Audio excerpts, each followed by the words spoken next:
pledge allegiance to the flag of the United States of America and to the republic for which it stands, one nation, under God, indivisible, with liberty and justice for all.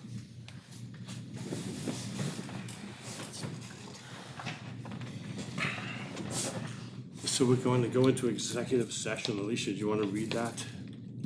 Please. Pursuant to, Do excuse it? me, pursuant to Mass General Laws, Chapter 38, Section 21A6, I move we enter into executive session to consider the purchase, exchange, lease, or value of interest in real property, the public discussion of which may have a detrimental impact on the negotiating position of the board, and Chapter 30A, Section 21A7, to review for release and/or approve the draft May 8th, 2026 executive session meeting minutes in accordance with Chapter 30A, Section 21F and G, and to reconvene in open session to vote to approve and/or release said minutes if the publication shall not defeat the lawful purposes of the executive session. I need a second. Second. Roll call vote. Patrick Heffernan, yes. Alicia Greco, yes? Bill DeMayo, yes. Leslie Matthews, yes. We started executive session.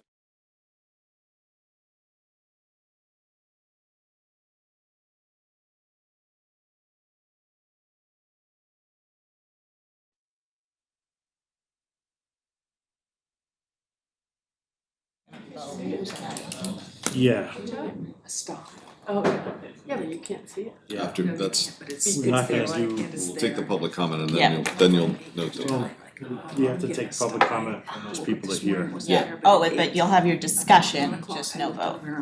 Yeah, It's, 6:02. When I was a kid, I I used to thought get that them they would be here by about Yeah. 6:30. I guessed at about 6:30. I remember what my mother used to, you know, it would be like a Take a compress. warm Warm compress, compress, yep. also you can take a Q-tip. There's no harm in moving warm public Q-tip, comment, and you put it like- under your lid. starting to No, do no, some no, of this we other can stuff, move, right? yeah, Yeah, we'll do the go grants through and some of the the other gifts. Yeah, stuff. it's like that. Comment when they do. Yeah. Sound Yeah. good? It's good by me. Okay. Oh, yeah, I mean, it looked like Rocky Balboa, it was just. It was like, you always thought, oh no, it's picture day. Right?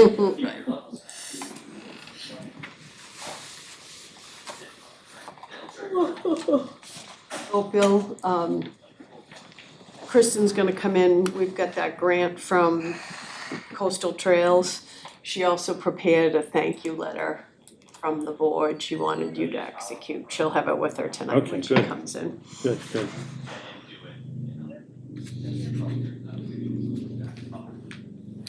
So we'll open up public comment when people are here from Plum Island. You guys here for the select board meeting? Come on in.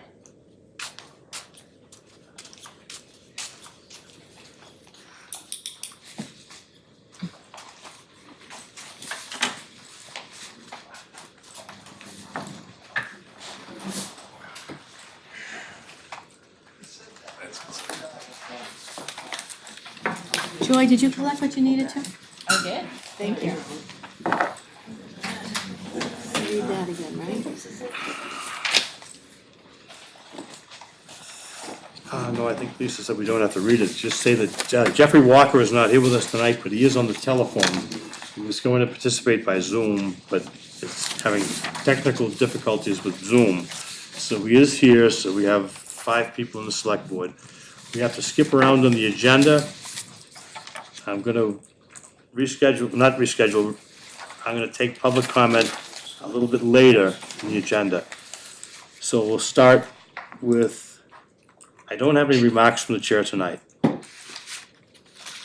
And the old business will approve and release the 5/8/2026 executive session meeting minutes. So I need a motion for that. So moved? Second, And we need to do a roll call vote because Jeff is remote. Patrick Heffernan, yes. Alicia Greco, yes. Bill DeMayo, yes. Leslie Matthews, yes. Jeff?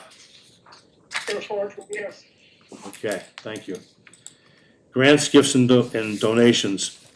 Approval on behalf of the Council on Aging, a donation of $25 from Cheryl Ganji.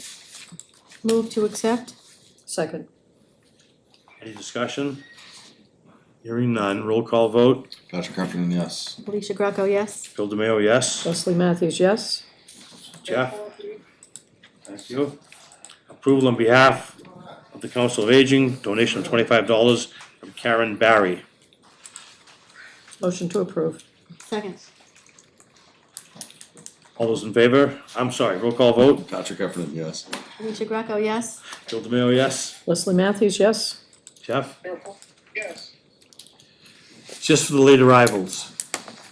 I'm holding public comment until Mark is here and the people he's bringing at Plum Island. I said to him about 6:30 might be the right time, guessing when we come out of executive session. We came out a bit early, so we're doing other business and we'll, Mr. Chairman, that's why you run the meeting. thank you, sir. Okay, approval on behalf of the planning department of $10,000 grant from the Coastal Trails Coalition to be used for the title search, legal appraisal, and other expenses related to the right-of-way for the Newbury sections of the Georgetown-Newbury border to Boston Trail. Motion to approve. Second. Roll call vote. Patrick Heffernan, yes. Alicia Greco, yes. Bill DeMayo, yes. Leslie Matthews, yes. Jeff? And we're doing roll call votes because Jeff is remote via telephone. New business. After every election, we reorganize as a board, and that's what's the next item on the agenda is. So,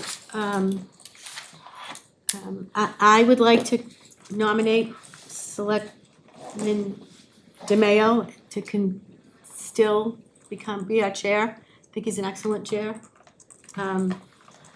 Doing a great job, and he has all my support. So I move that Bill DeMayo remain chair of the select board. I'll second that. Jeff seconded it. Jeff, did you second that? Second. Okay. Jeff Walker second, if not, if I have to, so. Okay, so we need a roll call vote for any other nominations. Let's do a roll call vote. Patrick Heffernan, yes. Alicia Greco, yes. I'll vote yes. Leslie Matthews, yes. Jeff Walker, yes. Thank you. And I'd like to nominate Alicia Greco to be vice chair. Alicia has a depth of knowledge. She's sat in this seat for probably close to 6 years, I think, as No, chair. no, oh, Longer? it's chair. As chair. Yeah, maybe. And it's I need her help. Second. Roll call vote. Patrick Heffernan, yes. Alicia Greco, yes. Bill DeMayo, yes. Leslie Matthews, yes. Jeff Walker, yes. Thanks, Jeff. And Mr. Chairman, I would like to nominate Leslie Matthews to continue as our clerk. I think we make a good leadership team. Jeff seconds that. Second it. Roll call vote. Patrick Heffernan, yes. Alicia Greco, yes. Bill DeMayo, yes. Leslie Matthews, yes. Jeff Walker? Okay. Okay. I'd like a raise, though. All right. Let's see, Mark is still not here. Next, we need to reorganize, the reorganization of external committee assignments, starting with the Eastern Essex District, The veterans. Eastern Essex Veterans District. This is kind of unique, it's not really an appointment. According to the bylaws of the Eastern Essex District, it is the mayor of a town or the chair of the select board who is on that district. It's also set in Massachusetts general law. It's not just the bylaws, it's Massachusetts general law that the chair and the mayor have that Point, yeah. appointment. So I am currently on that board and I would like to continue on that board as chair of the select board. I'll move that. Second. Roll call vote. Yeah, Patrick Heffernan, yes. Alicia Greco, yes? Bill DeMayo, yes. Jeff Walker, yes. Leslie? Leslie Matthews, yes.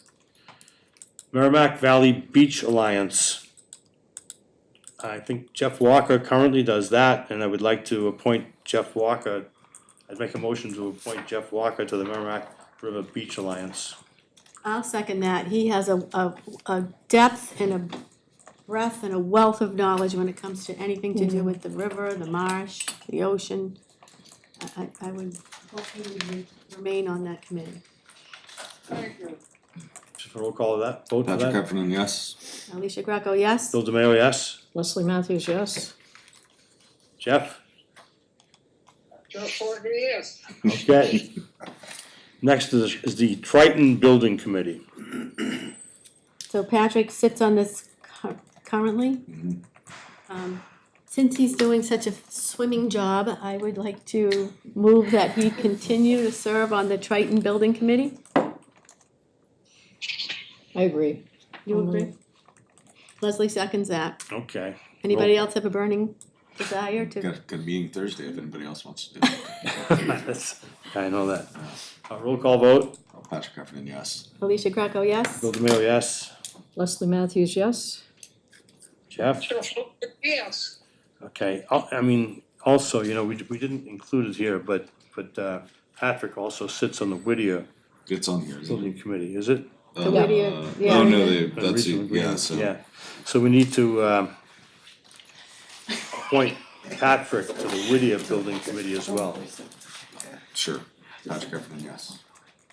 Alicia Greco, yes. Bill DeMayo, yes. Leslie Matthews, yes. Jeff? Jeff Walker, yes.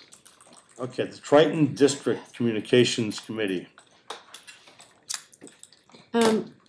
This one is kind of gonna start ratcheting up because there's gonna be, more conversations about regional agreement and all that other stuff. I went back and I read the regional agreement for this, and we only need one, it only according to the agreement, it only requires one person. We've had two, I think, historically.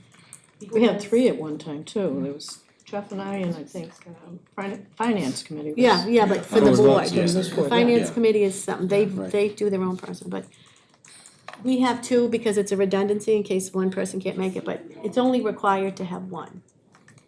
I'm all for having two.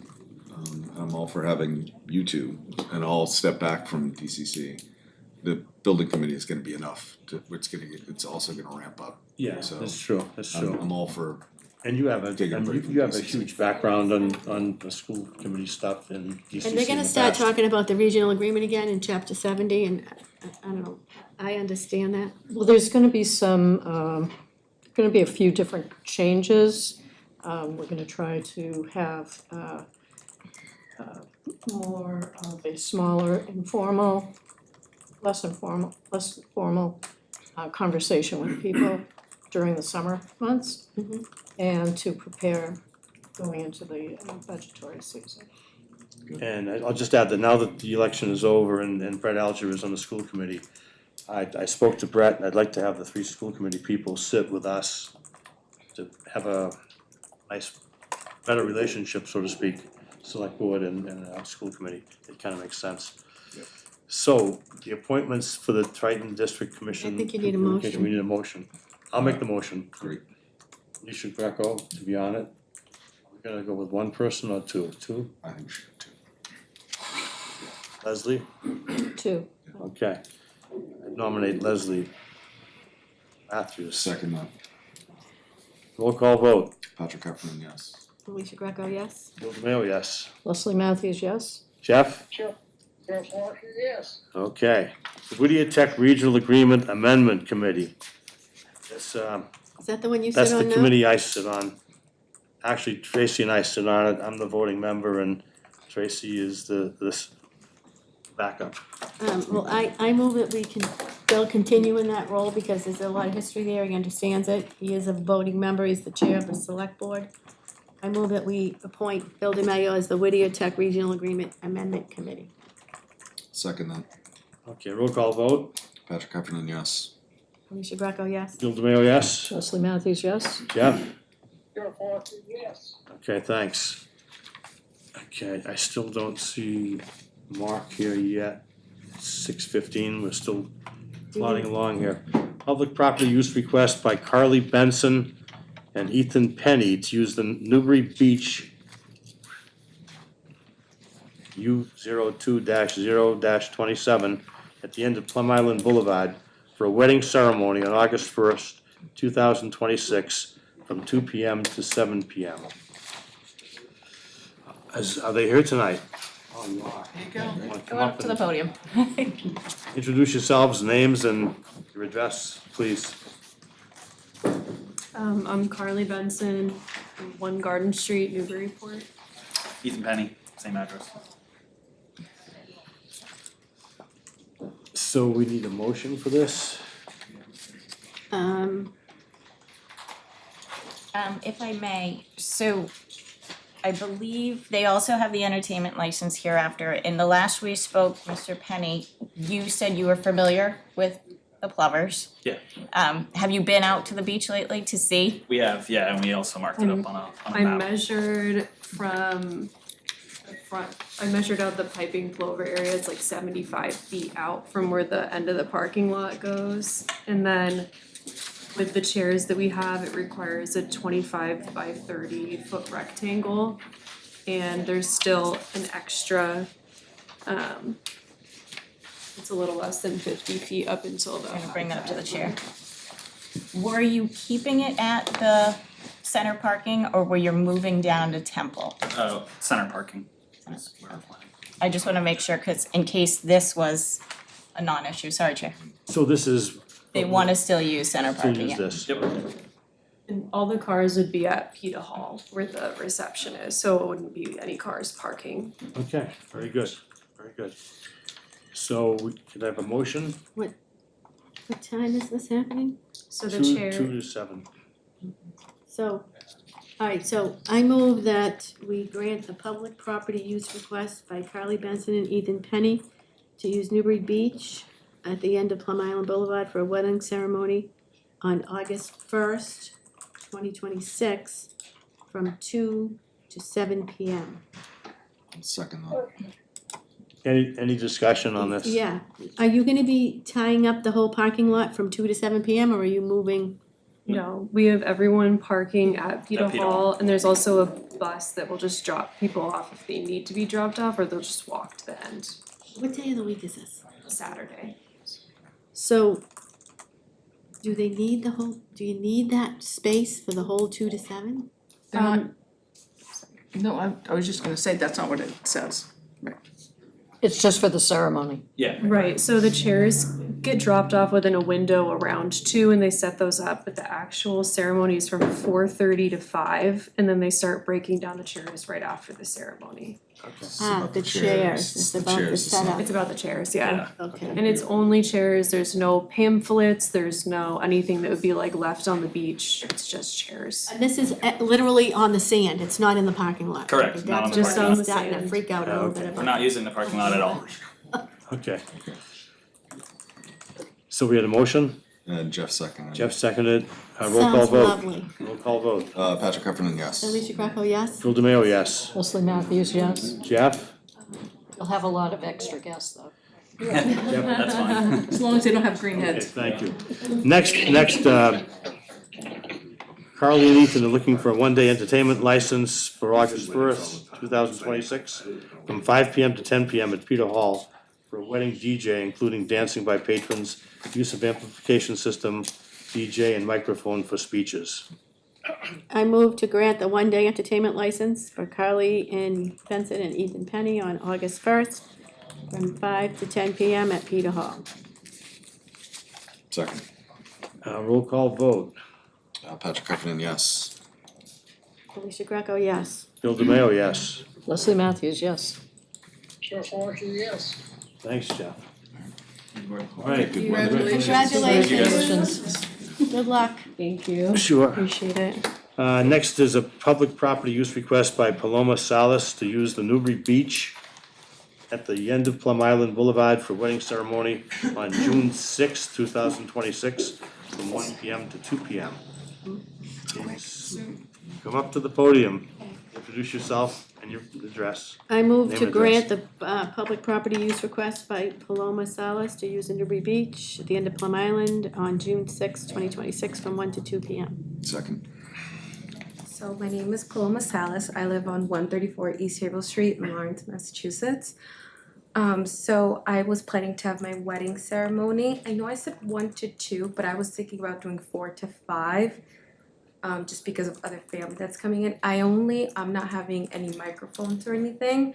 Where I plan to do it is right where the beachfront is, like that entrance. I'm not gonna, like, I went there yesterday and I saw that the left side was blocked off for the birds. Yeah, so it would just be straight ahead. Chairs, if they're allowed, that'd be nice. I think the chairs would be around this size, but foldable chairs. Yeah, so it'll be like a 30-minute ceremony, 30 people. Okay, and the time change is gonna be? 4 p.m. to 5 p.m. And this is coming up in 2 weeks. next week, next Saturday. Saturday. I took some pictures of where I was thinking, if you guys wanna see that. That would be great. So similar to the last couple of us here, not using the parking lot at all though, just. So there's a parking lot, but it looks like it's for permit only. Yeah. But I noticed that there was some parking lot that There's a bunch of other parking. There's paid You're right, parking yeah. across So the I street. would have people do that. Yeah. So you can scroll through these pictures, like that's like the when you walk right in. Yeah, so this is when you walk right in, this is the parking lot, and that's it. What's your vision? Where, So my vision is just straight ahead, like either. on the sand? Yeah, or I don't know if I'm allowed to do like where those rocks are. You can't go you can't go around the fencing. No, around. Okay. Yes. And then if you start going beyond these rocks, that's now your, No, like in front, like I would be like right here. how long are you planning on using it for? The whole hour? Yeah, just an hour.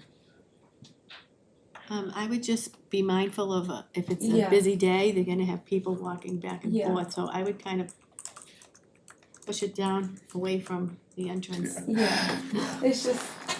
No, that's okay, I can see from there, yeah, Very good, very good. yeah. And I think I'm gonna make a suggestion to you, and I don't know, and for the board to hear, that the last couple that came up, putting their chairs out a little bit earlier, so that that portion that you'd like to have the ceremony will still be available to you and not have beachgoers on it. Yeah, if people are sitting on the beach, now you gotta move them. You gotta get up there and stake your claim. So you think I should show up around like 3:30? I'd say Oh, earlier. yeah, people will be there all day. People are gonna be, if it's a warm day, they're gonna be there all day. 9 o'clock, 8 o'clock, 9 o'clock, I would they're gonna start arriving. just keep your time on here is 1 to 2, and you were saying change it 4 to 5, just make it 1 to 5, and you can get there Just make it 1 1 to 5. to 5, you can set up your chairs and you'll be done by 5. Okay, That's better. Good idea. Sound good? sounds good. Okay, Thank you. okay. Okay, so I move, I don't know, Joy, what's the motion? You have a move to grant the public property use request. Do I have a time? I missed it if you did, my Okay. apologies. So let's That's say it's okay. 1 to 5. From 1 to 5 p.m. on Saturday, June 6th. June 6th, yeah. Second to that, Patrick Heffernan, yes. Alicia Greco, yes? Bill DeMayo, yes. Leslie Matthews, yes? Jeff? Bill Foster, yes.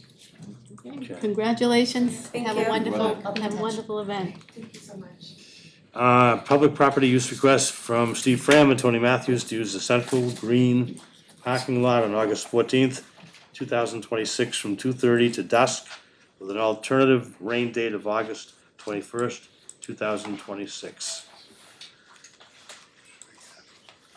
I move to grant public property use requests by Steve Graham and Tony Matthews to use the Central Street Green from August 14th from 2:30 to dusk. With a rain date of August 21st. Second. Leslie, do you wanna sit on this one? I think you should probably recuse. Oh, yeah, Yeah, probably should. all right, don't go too far. No shot. Let's do a roll call vote. Patrick Heffernan, yes. Are there any questions? You Oh, wanna sorry. advertise your Oh, event? yeah, you wanna on tell us. Yeah, sorry, TV? but jump the gun a little bit. Just the car show like we had last year. That'll, Back to back with Newbury Town. Newbury Town Yeah, Day, it's Friday. the 15th, where this will be Friday afternoon at, on the 14th. And, it's starting at 4 o'clock, but we're asking to use the property from 2:30, so the food pantry's gonna set up their kitchen and we're gonna put the cones out and all that, so. How many cars are you expecting this year? We had Around 100. Yeah. Oh, it's a great show. Yeah. It's a great show. It's well attended. Yeah. Good stuff there. Thank you for doing it again. All right, thank you. Did we second the motion? I think so. I think so. Did Jeff second it? I second it. Oh, no, We you need a can't different second one. it. Second. I'll second it. I'll second it. So, do we have a second? I'll You second do it. now. Okay, roll call vote. Patrick Heffernan, yes. Alicia Greco, yes? Bill DeMayo, yes. Jeff? Jeff Walker, yes. Okay, Okay. and Leslie recuses herself. Thanks a lot again, Thank okay? you. We'll do the last one. Request of Thomas Rogers, Michael Fabiano, and Michael Becker to modify layout Or two. or two. Dead end Church Street. Introduce yourselves, please, address. Tom Rogers, 15 Church Street. Mike Fabiano, 17 Church Street. Hi, Carissa Vitas, Mike Becker, we're developing 15 Central, next door neighbors. And what is your proposal? So because of the development of Mike's property, they're having to put in a new curb cut on Church Street. And you've got 3 driveways within 1 car length of each other, right at the intersection of Church and Central. So it's a pretty dangerous situation. I've been living on Church Street for over 40 years, and the traffic does not go slow. We put in a stop sign at the corner, down Fallen Church, we could blow right through it. So it's somewhat of a deterrent, but still, the traffic comes off of 95 at 75 miles an hour. They slow down to maybe 45 when they pass the Prime gas station. And now they wanna do the cut through on Church Street, and they're not slowing down, so what we propose is to close that Church Street at that point. And if people are using it as a cut through to get to West Newbury, they just go down Central to Main, make a right. It's actually easier. And the neighbors that are on that section of Church Street, we all are for closing it down. So that's the proposal. We're all in agreement. We volunteer to pay for it. We have the developers, Carissa and myself, of 15 Central. So it's a unique opportunity for the town to make an improvement in safety and improvement in the neighborhood at no expense to the citizens of the town or the people of the neighborhood. So if I'm not mistaken, the town has vetted this, and the planning committee, planning board has come up with their proposals. I think the chief of police and the fire chief have weighed into it in terms of safety reasons. DPW was concerned about, I think if the street was dead-ended, where would they pile up snow with the snow plows? And, there was a consensus of all of those people of one proposal to do it. I forget the number of it. Except proposal 1, or Yeah, to create this, tee off intersection, keep the one-way direction at green space to tighten this turn from Central. Is that the one? yeah, this is the one I see. Yeah. This one here?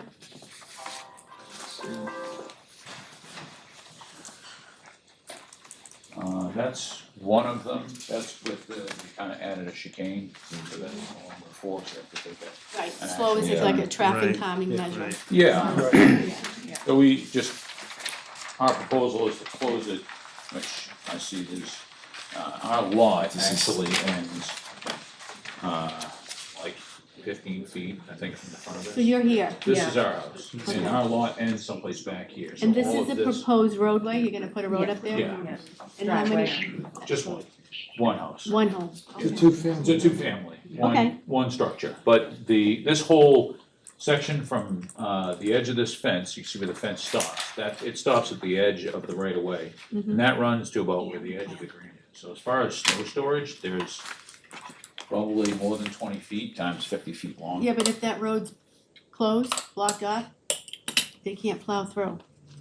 They wouldn't plow through, they'd have to plow it onto there and they would stop, I mean, this would be a private road, so they would just stop here and then go on their merry way. Back out. They could turn around in the driveway the same as, well, Yeah. driveway street, the same as the fire trucks would, and then also this, what we're gonna propose is a gate there with a Knox box on it so that fire trucks can have, access to leave after any kind of an event. But the turning radius onto the street meets the fire department's requirements for emergency access already. It's not a maneuvering issue. So this is what, this proposal 3 is the one that you're Yes, suggesting? that's what we're suggesting. So basically, this is kind of superfluous, would be snow storage or maneuvering area there, in addition to the areas that I'm talking about in the front here. There's no sidewalk on this side, new sidewalk on this side of the street. Can I look at that? Thank you. We had a sidewalk with the planning board. Mm-hmm. And Mike and I. we were The public can't hear this.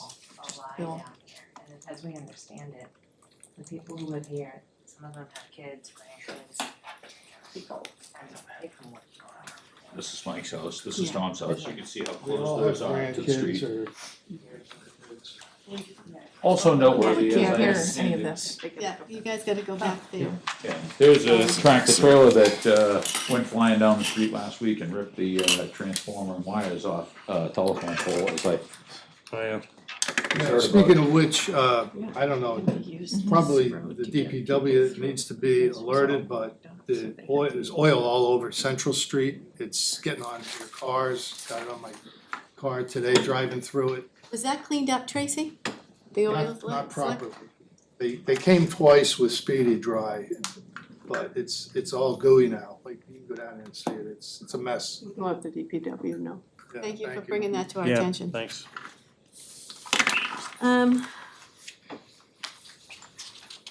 So we've had the planning board had this look at, Merrimack Valley Planning, do you know about that group, Merrimack Valley Planning Commission? That's what they are, they're the Merrimack Valley Planning Commission, all of the communities in the Merrimack Valley, us being one of them. Use them as a resource, they help us lay out subdivisions and lay out, look at roads, look at closing roads, look at changing speed limits on roads. They do all of that stuff.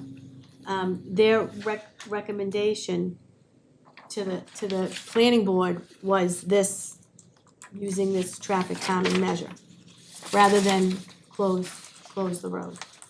And the police department and the DPW, I'm not sure about the fire department, Fire department as well, they, the fire department included. yes. They're not in favor of closing that road. It will affect public safety, it will affect response time. But I hear you about the problem with traffic, the speed of the traffic, so I think we can do things to calm that traffic down if needed. I think this chicane, so to speak, whatever this is, added green space, I think that's a start. And we'll see how that goes. So we could try that out, and then if some kid gets hit by a car, then go to the next level, is that what you're saying? I'd hate to stipulate that if some kid gets hit by a car. I mean, I live on Orchard Street, it's also a speedway of people going from Route 1 to Route 95. I live on Like, Main Street. I can sympathize with exactly you what about it- traffic, but you've lived next to Church Street or on Church Street for a lot of years, so you have a lot of experience with what happens there, I appreciate that, but How many children have been hit on on that Church Street to date? I'm not aware of any. I don't know either. I don't think it's. Actually, my daughter got hit in her car, she was coming out of our driveway and she got hit, so. I think it's more of a matter of, I mean, we're not against building, we're trying to voice that with, new developments come new traffic patterns. And, I mean, we saw with the tractor trailer, we know about Amazon deliveries, there's gonna be 3 units that use that driveway.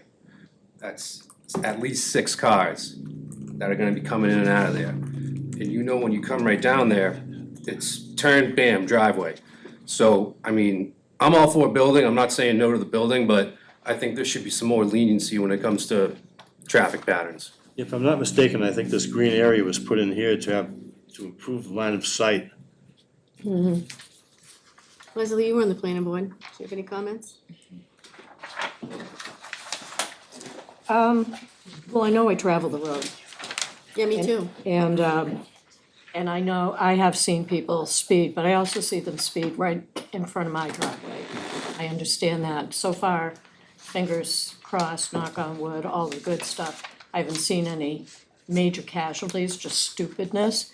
I think that could even happen even if you were to change the road, because it will take a long time. If they're not paying attention to the stop sign, it's gonna take them a long time to figure out the change of direction of the road, or that they can't travel the road that the way, that like you have for the past 40 years. It's just second nature. The chicane thing, is it like, is one traffic calming measure? Are there other, have you guys thought of other than closing off the road? Thought of other ways to? There's been 4 designs that were presented by, I'm not familiar with the abbreviation. Merrimack Valley. They presented that dead end option, so this was an idea that they came up with. Yeah. So there's 4 ideas that this organization came up with that they seem are viable, but the first thing that came to the planning board's mind was cost effectiveness. It's cost effectiveness is an issue. It's my dime, so, you know, I Both of I us. appreciate they're looking out for our dime. However, we are delighted to spend the dime. There's only 4 buildings, 4 properties on that street right now, and it seems as though the neighborhood is spoken. I don't see what the resistance is, other than, you know, people that are in the area using that as a cut through, but I don't know that that's, you know. I don't think that's Positive. resistance. I think there's comments from the municipality, the DPW, the police department and the fire department, and we take their comments seriously. Well, so I've been through this several times, cause it used to be a 2-way street, Yeah, I no remember stop that. signs, and then I, we went to the stop signs, the 4-way stops where people don't stop, so they're more dangerous than no stop, I think. But there is precedent for this. At Green Street, across on the Upper Green, right across from the old town hall, that was closed down from Parker Street, so people couldn't use it as a cut through from Parker to get over to Hanover. So there is a precedent in town for closing off a street like that. well, It's a really I short think street it's a different too. configuration though, as far as down off of, Green. It's a completely different configuration, cause that comes into a very large area of roads There all, was like 5 roads Connecting coming to- together. at the same time, The yeah. gas station, the town hall, yeah. So it and made it's on, sense, it made and sense it's to on, do it. it's on a highway. Made sense to do it. do we have a motion, Leslie? I mean, not Leslie. Joy? Are you giving me Joy's job now too? I know. So, So, I have a question. If not voting for closing the street, would you still be voting for one of the proposed measures? Yeah. Do you have a favorite? I think the favorite from the planning department, the fire chief, the police department and DPW was proposal number 1 that Merrimack Valley scoped out. that was their preference. And honestly, they're more, they have more weight than I think we do and more intelligence about what to do and how to do it than we do as the board. Well, that's their, That's their field. Area of expertise, That's Yeah. certainly not mine, so. Right. Yeah. This one. do you wanna make, do you Number wanna 1. make the motion? Well, you make a motion on this one. Yeah, concept number one.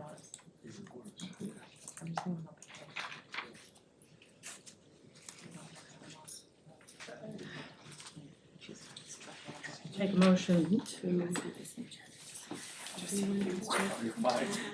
Yeah, Oh, Jeff, do you have anything to add into this? Okay. I'm listening intently, but you guys have a lot more experience with that road than I do. Yeah. I'll make the motion that we adopt concept number one that was provided by Merrimack Valley, the tee-off intersection, keep one-way direction, add green space to tighten turn from Central Street.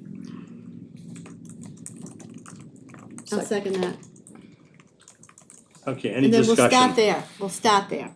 Yeah, See how that goes. that would be my only point on this, I think, like, you know, if we move to whatever, accept this concept one, I think that's just the starting place, cause I think it would be, I fully understand what you're saying about the desire to block that off, because I've been down that road too, I get it. And I understand what you're saying about more people being there means more traffic, I totally understand that as well. This, based on all the feedback that we've gotten from planning board, the DPW and the police, this seems like the best starting place, but doesn't mean that that's the end of it, if that makes sense. Is that a fair way to do it? To say exactly what Patrick said, okay? It's a start.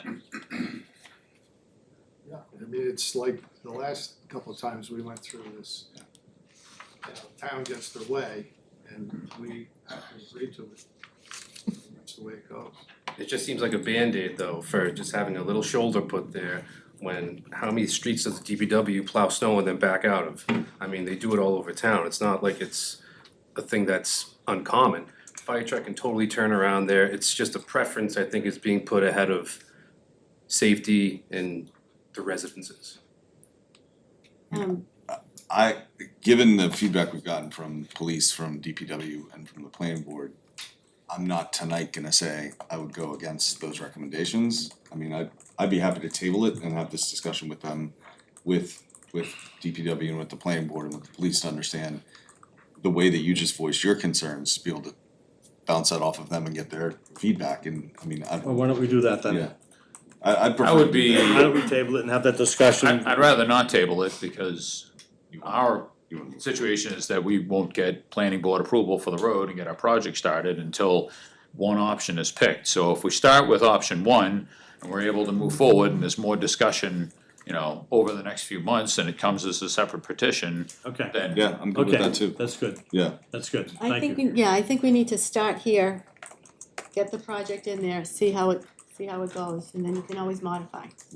And to your As point, we'll needed. follow up exactly with what you proposed. yeah, and I'll do my due diligence of going and talking to the police chief and DPW and planning board to find out, to bounce your idea, your Band-Aid assessment off of them to see what they can fix. I do kind of wonder why the traffic goes down the street, coming from the highway where people are going fast versus coming from the neighborhoods where people are generally traveling slower. well, as soon as they come off the highway, there is a speed limit sign that says 25 miles an hour. No, I understand that, but you know, you're on the highway doing 75 and that's just kind of what you get used to and you get off, and as they said, you go from 75 down to 40 or 45 on Central, and then you take an immediate right 200 feet up, and you're just not acclimated. Like 25 seems really slow when you've been doing 75 for however long it is, as opposed to coming from the neighborhoods where you're already doing 25 before you accelerate up to it. But that's just my kind of common sense sort of looking at it. I'm not a traffic engineer, I don't profess to know more than the professionals,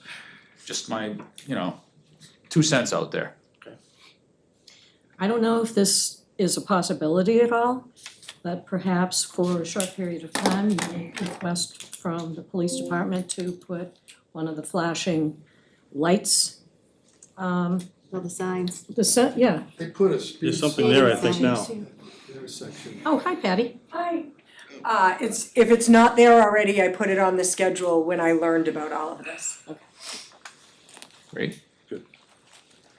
and I have to say that I noticed when those signs go up to alert you to what your speed is, that people do abide by them. They seem pretty effective to me. Yeah. So see what, if Patty's got it on her schedule. I think That's our those- chief of police. Patty, I think those signs also do recording of traffic. Yes, I will have data Yeah, your data. as well. It does a count? Yes. It does speed counts, yep. I have one other We have thing. We have a motion and a second, so we have, need to do a roll call vote for this motion. Somebody got. I'm sorry. Sounds like this has been presented before, long before me. What if, one thing differently we could do is during construction, maybe have a temporary Jersey barrier set up at the top of the street while they're developing?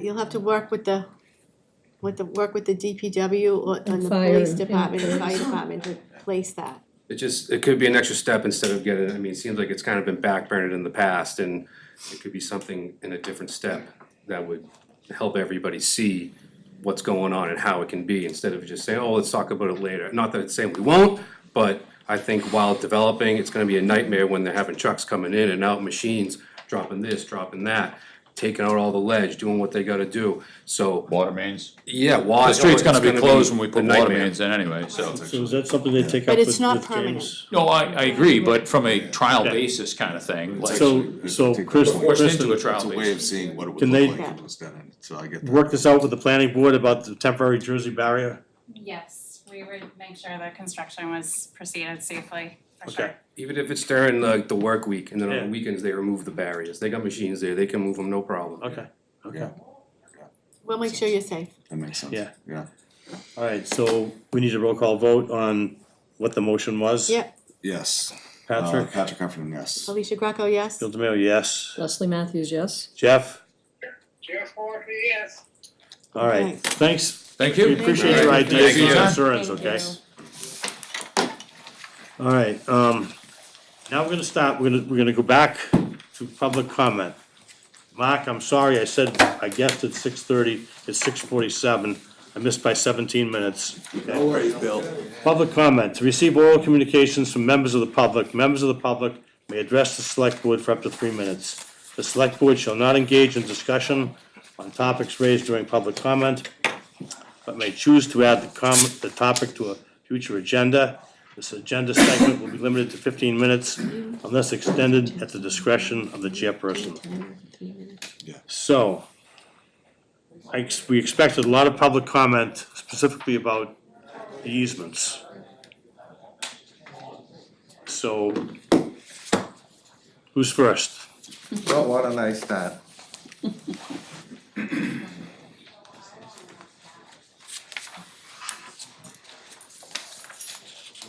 Mr. Chairman, members You of need to introduce yourself. You want my name and? Please, please. Bob Connors, 39 Annapolis Way. This is my first time doing public speaking here, so. Either that or I'm getting senile and I'm forgetting, that's how I usually do this.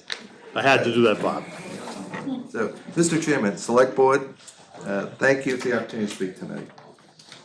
Are you guys tired of talking about this and hearing about this? Because I can tell you on this side of the aisle, the 17-year-old easements, to have them reappear is just consumed a lot of time and a lot of energy on everyone's part.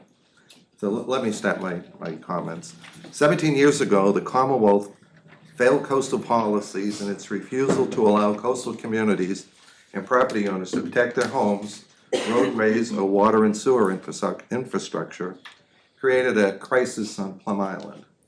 Beach erosion threatened homes, public infrastructure, and the stability of the island itself. As I look around the table, I drafted this thinking Mr. Walker was going to He's be on here. the phone, he's on the phone. As I look around the table, I hear Mr. Walker on the phone was the only person that went through this 17 years ago. To ask this current board now to decipher exactly what occurred or the intent of those of us who lived through it, it's unfair on all of you. Reconstructing a chain of events nearly 2 decades later, it's almost impossible. I'm told that there was confusion regarding the dormant easements and the belief that property owners voluntarily granted them. That is simply wrong. I know this because I personally reached out to each affected property owner. My message was crystal clear. You need to sign the easements or you run the risk of losing your home. Joe DiNapoli was in Thailand at the time, living in Thailand. And if there was one missing easement, this would not have happened. The state made it equally clear that DEP would not permit any measures necessary to protect the lateral, excuse me, to protect the lateral support of homes, the roadway, or critical sewer and water infrastructure without those easements. This effort took months. The town itself, property owners raised every objection imaginable. Many asked, we already allow the public to use the beach. Why are these easements necessary? Many people called it extortion at the time, and they were right. Now, 17 years later, the town itself is being threatened. Accept these easements or face fines or litigation. One has to ask, why now and who's making these threats? The answer is simple, Mass Fish and Wildlife. And the public deserves honesty about the real purpose behind this effort. This was never about keeping the beach open to public access because the public has always used it. The reality is, these easements will be used to close the beach, justifying expanded state control, including the posting of signs, fencing, closures for potential bird habitat or nesting birds, ultimately restricting the very public access originally cited as the justification for these easements. Why now? Because over the last 7 years, the board has been inundated with complaints regarding the conduct of the sole source vendor authorized by Mass Fish and Wildlife, Mass Audubon. Excuse me. Residents and property owners watched as entire sections of the beach were closed off. They watched signs, fencing expand across the shoreline. They watched as representatives of Audubon repeatedly entered private property without the owner's permission, despite repeated warnings from the town that their authority and their services were strictly limited to town-owned land. That conduct ultimately led to formal no trespass notices being issued to both the town and the Audubon and to their recording with the police department. The result was growing public opposition, increasing scrutiny, and complete breakdown of trust between property owners, residents, and those in charge of managing the beach. That is not meant to be the select board. You guys have been, collaborative on this thing, and I know the number of meetings we've all sat in. So, we can no longer clean our own beaches, whether that's by the town or residents under the NOTS program, regardless of what washes ashore. Medical waste, hypodermic needles, fishing gear, plastics, other dangerous debris are regularly deposited along the shoreline. Yet both the town and residents are increasingly restricted from maintaining, cleaning the very beaches in front of our homes. It's no secret that I'm involved with Pacific Legal Foundation. At this time, PLF does not represent any Plum Island property owners in this matter. However, we are monitoring the situation closely, given the serious constitutional, property rights, and public access issues that continue to emerge. You've heard this all before, you've got all the documents before. I mean, it's beating a dead horse at this point. So I'm gonna stop there and let other people speak, but I truly thank you for the opportunity to speak and for all the time you've put into this. Alicia, Bill, Tracy, we've met with US Fish and Wildlife, Mass Fish and Wildlife, the Audubon, and everything is great until they actually start introducing untrained summer help to manage the beach. Thanks, Bob. Thank you. Thank you, Brother Connors. Just start speaking.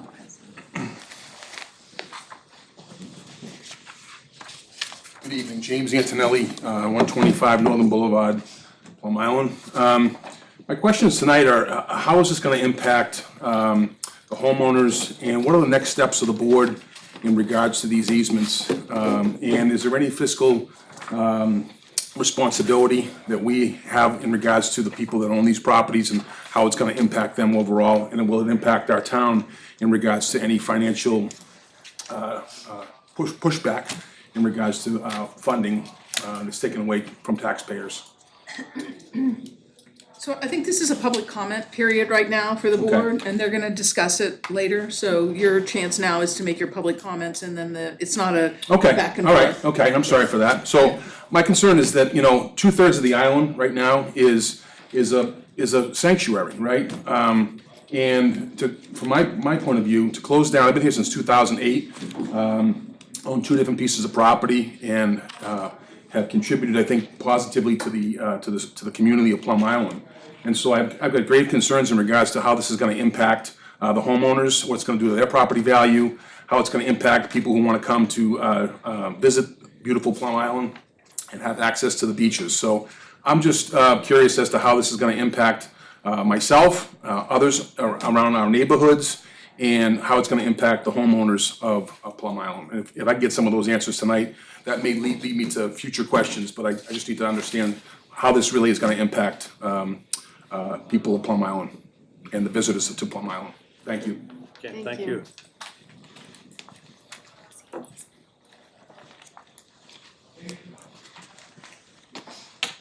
Hi, Diane O'Brien, 640 Second Street, Plum Island.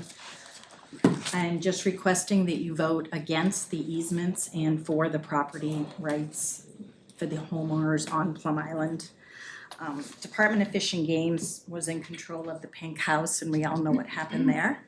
Despite many alternatives and requests from the people of Plum Island to keep the Pink House, once given control, it was gone. My fear is that if they are given control of the beachfront through use of these easements, who knows where that will end, what they'll do with it.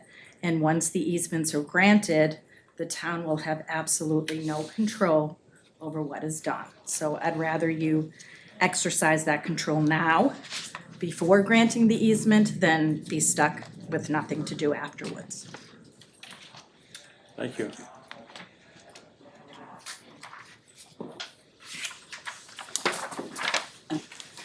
Simple.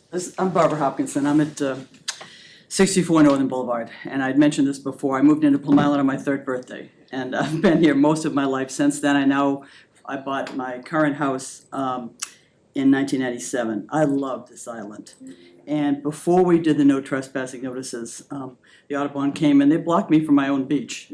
So, they corrected it when I complained, but I'm really worried about this. I'm worried about what could happen to the beach, and I see lots of potential if we just keep it the way it is, but I see lots of potential detriment if we allow them too much control, because I don't think our interests are necessarily in their best interest. Thank you. Thanks, Barbara.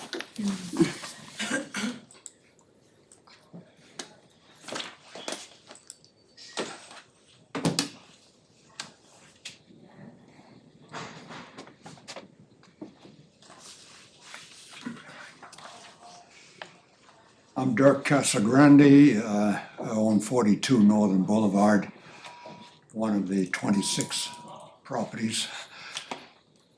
And we property owners were effectively forced to sign the easement, as Bob Connolly mentioned, by a threat that if any buildings get washed away due to the erosion, it'll be our fault. So we had to sign or suffer the consequences. But now that the easements are in place, we receive no compensation. We've had to pay tax on the entire property, the full time, 17 years. And it just doesn't seem reasonable that the town can't give the easements back to the property owners because the property owners did not prevent public access along the beach. And it must be, well, my memories. No worries, take your time. 17 years ago, it's hard to keep track. Yeah, I was also going to say that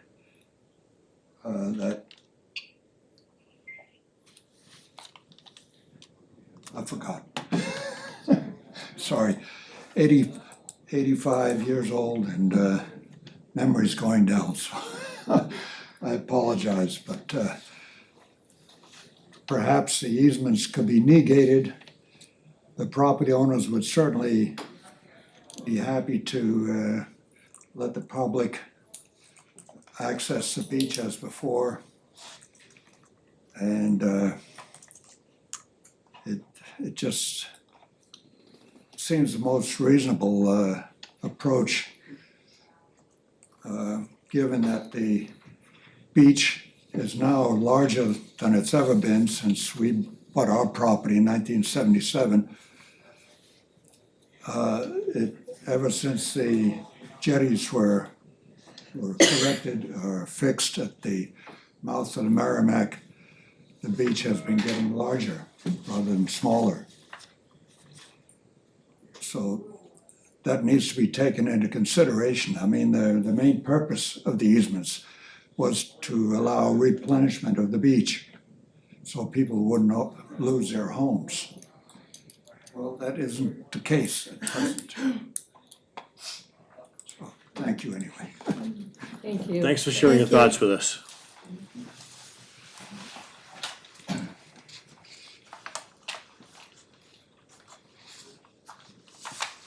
Hi, I'm Nico Casagrande, son of Derek Casagrande, 42 Northern Boulevard. Real quick, I'd just like to say that, you know, nobody understands the beach better or cares for the beach more or appreciates the wildlife and the public access more than the beachfront owners. And these easements were extorted. It's just not right. So I'd encourage you all to vote against those easements. Thank you.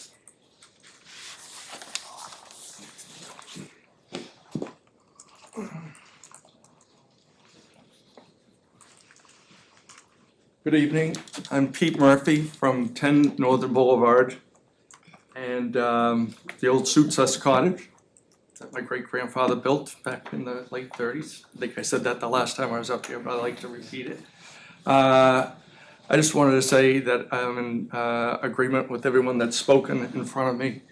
I think they all have great arguments. They've all expressed it very eloquently and very thoughtfully. And I just would like to urge you also to put the easements on hold, whether that's option 2, and just try to put them off as long as we can so we can continue the way we've all enjoyed the island. So thank you very much. Thank you. Thank you.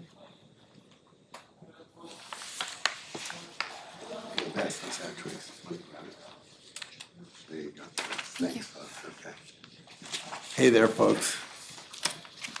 We gotta stop talking about this at some point, you know? Sure, thank you very kindly.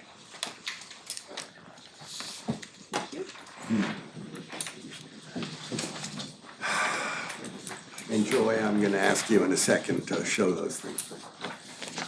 So folks, you know, I got ready for our talk this evening and I thought about, you know, the fact that America's going through its 250th birthday. And to me, that's all about living democracy. That's what it's about, and that's what I appreciate about this meeting here. So first, I want to thank you, Bill, as our chairperson. Thank you, Jeff, by the way, on the phone. And thanks all of you around the table for doing your job as our town government. It's a job, I know it's a job, and it's often not thanked. Thank you very much. I mean it sincerely. Even if we disagree, I still appreciate it. And thank you to all of you, my community and townspeople. I am so proud of you all coming out to speak. So proud. So just as already has been stated to you by many people here this evening, this for us is not about a political opinion. This is about our lives. It's about where we live. It's about the fact that we, most of us, I think probably all of us, worked our lives to be able to go live on Plum Island and live on the beachfront. And we just want to live. That's all we want to do, is live on our property. I want to remind you, though, where we were in 2008 and 2009. Joy, would you please show the first photograph? So this here, I'm gonna step over here. This is a picture starting at Center Island Groin, looking northward up the beach. This is the area where the sand was going to be placed. This cliff, which by the way ran all the way north-south along the beach, was between 8 and 12 feet high. It was a sheer cliff, as you can see. People couldn't use the beach, people fell off the cliff. This deck here fell into the ocean subsequent to this photograph. This fence, you can sort of see it runs up right along the property, all the way up to the north end of the island. So that's what we were facing, and this was in December of 2008 when we were placing, Jeff will remember this, what we called core bags to try to prevent the massive erosion that was going on at the time. And those core bags were like long columns of sand in burlap bags that we hoped and prayed were gonna stop the force of the ocean, but they didn't, quite honestly. Now, this was a year before the special town meeting that I was cited at speaking at. Let me be clear that when this was going on, we said to the town, we said to people in the Army Corps, we said to our federal legislators, this is abnormal. This level of erosion is not what is considered normal. It took us a few years to get the attention of the Army Corps. We got their attention, a study was done, which is called the 204 study, which measures the level of erosion compared against the homes that are behind the erosion and the public infrastructure, water and sewer, by the way, that we all paid almost $30 million for. And those were endangered according to the study, and the study recommended the dredge that put the sand in front of those homes there. That's what happened. But it's been said that I said in this 4-page piece that I circulated in 2009, that I said we freely offered these easements signatures. Well, let me tell you, when I'm standing on that ledge, and by the way, my home is right on that ledge there, and I'm looking out at the ocean, and I'm thinking about life, there's a gun to my head here. And I'm being told, hey, you want that sand out there? You want your home not to fall in the ocean? Sign the easements. And by the way, the message was, we have to get everybody to sign the easements. And you all know me, you know who I am, you know what I do. You give me a message like that, I'm gonna organize my community, which is what I did. Bob and I and a few other people organized people up and down the beach, and we got the job done. But look, when someone's holding a gun to your head, you don't say, well, gee, I really disagree with you. I'm not sure I agree with you, but please take the gun from my head. You say, look, what do I have to say to get the gun away from my head? And then let me figure out what I have to do to deal with it afterwards. That's the first thing you say. Imagine if it was your home up on that ledge. Now, how do we get into this precarious situation? Some people like to attribute this to normal accretion and erosion. In actuality, normal accretion and erosion on our beach was 1 to 2 feet a year up or down. This was abnormal erosion caused by the erosion of the jetties, which were placed by the Army Corps of Engineers in the early 70s. Those jetties degraded, and the Army Corps came out and studied it. Nick Krause, God rest his soul, he's passed, and Bob and I walked the jetties and looked at what had happened, and he talked about the degradation. He came in, he flew in from Louisiana. So this problem was caused by a lack of care for the navigation channel and the care of the jetties. The Army Corps admitted this to us. They said that was true. That's why they were doing this project. But they said at the last moment, the 11th hour, we got this notification that Mass Fish and Wildlife was requiring us to sign these easements. What were we gonna do? It was the fall of 2009. You see what it looks like. It was already gone another year. It was worse than that, than what you're seeing. Of course we signed the easements. Of course we were gonna save our homes. And we were gonna figure out how to deal with it. Well, now we face a situation where those easements, not properly recorded, as our chairperson knows, because he looked at the lack of signatures on the forms.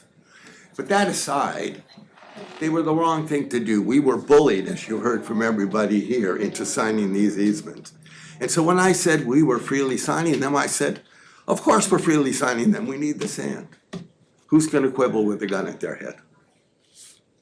But in reality, this was the fault of the Corps. And we were pushed to take something that wasn't fair and wasn't right. And you hear that reflected in your own community members here tonight. So I would say to you, this isn't really your fight. As you heard from our attorney last time we met in January, you weren't involved in this in the beginning. I don't see why you want to get involved with it now. By me, the best thing is no action or vote no. And do the right thing. You know, Bob spoke to this, but I'll speak to it too. Look, I love my town. I love what it's like to live here, and I love you all being my government, even though I disagree with you sometimes. Don't put yourselves on the other side of us on this issue, please. It's not your fight. Don't make us fight you. We're gonna hold our land. There is nothing that's gonna stop us from holding our land. I'll guarantee you that with every fiber in my being. Please don't get on the other side of it. Work together with us. Oh, one last thing. By the way, some of you may not know this. I reach out to Mass Fish and Wildlife to collaborate with them, even though they're a pain in the butt. And I'm committed to working out a solution that takes care of the plovers and figures out what's right and balanced on the beach. And I'm gonna do that regardless. Please make the right decision. Thank you very much. Thank you. Well, I think, Mark, that realistically, this is the second time that a lot of people have come here and expressed their viewpoints of what's going on. I mean, we have a lot to think of here, and it's not just 24, 26 easement holders on Plum Island. It's we advocate for the entire town of Newbury. Okay, so. Mr. Chairman, can we discuss as a board or just kind of reiterate some facts as we know them so that the public can understand The things that we were exposed to and the listened to, things sure, that we sure. listen to so that everybody's all on the same Would page. you like to be first? I think what I'd like to do is first of all clarify these easements. The easements, and I do not disagree with the fact that you were staring down at a storm ready to eat up your homes. I don't disagree with that. I agree with that 100%. But these easements were all signed. So these easements are all recorded. They're already there. They've been there for 17 years. There's nothing's gonna take these easements off. I didn't hear, what address were you from, sir? Street address, yeah, what? 125 Northern Boulevard. Yeah, I don't believe that has an easement on it. That's not included in these easements. But it's not like whether we can accept the easements or we can deny the easements or we can't. The easements are there. The easements exist.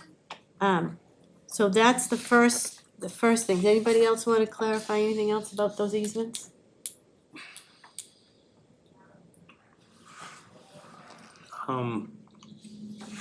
Didn't this go in front of the town and they voted on it?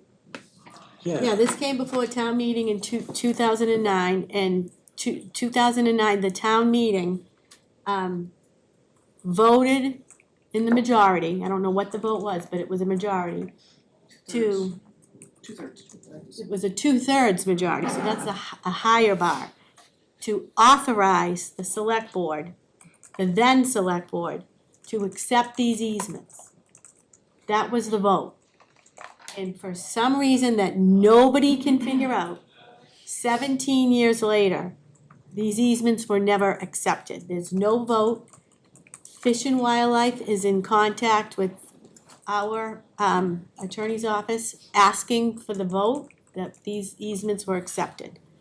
They're looking for that. And I asked what the importance was, because in my mind, these easements are there. They already exist. You can't take them off. Why does the town have to get in the middle of it? I don't understand that. Lisa, if I misspeak, please correct me.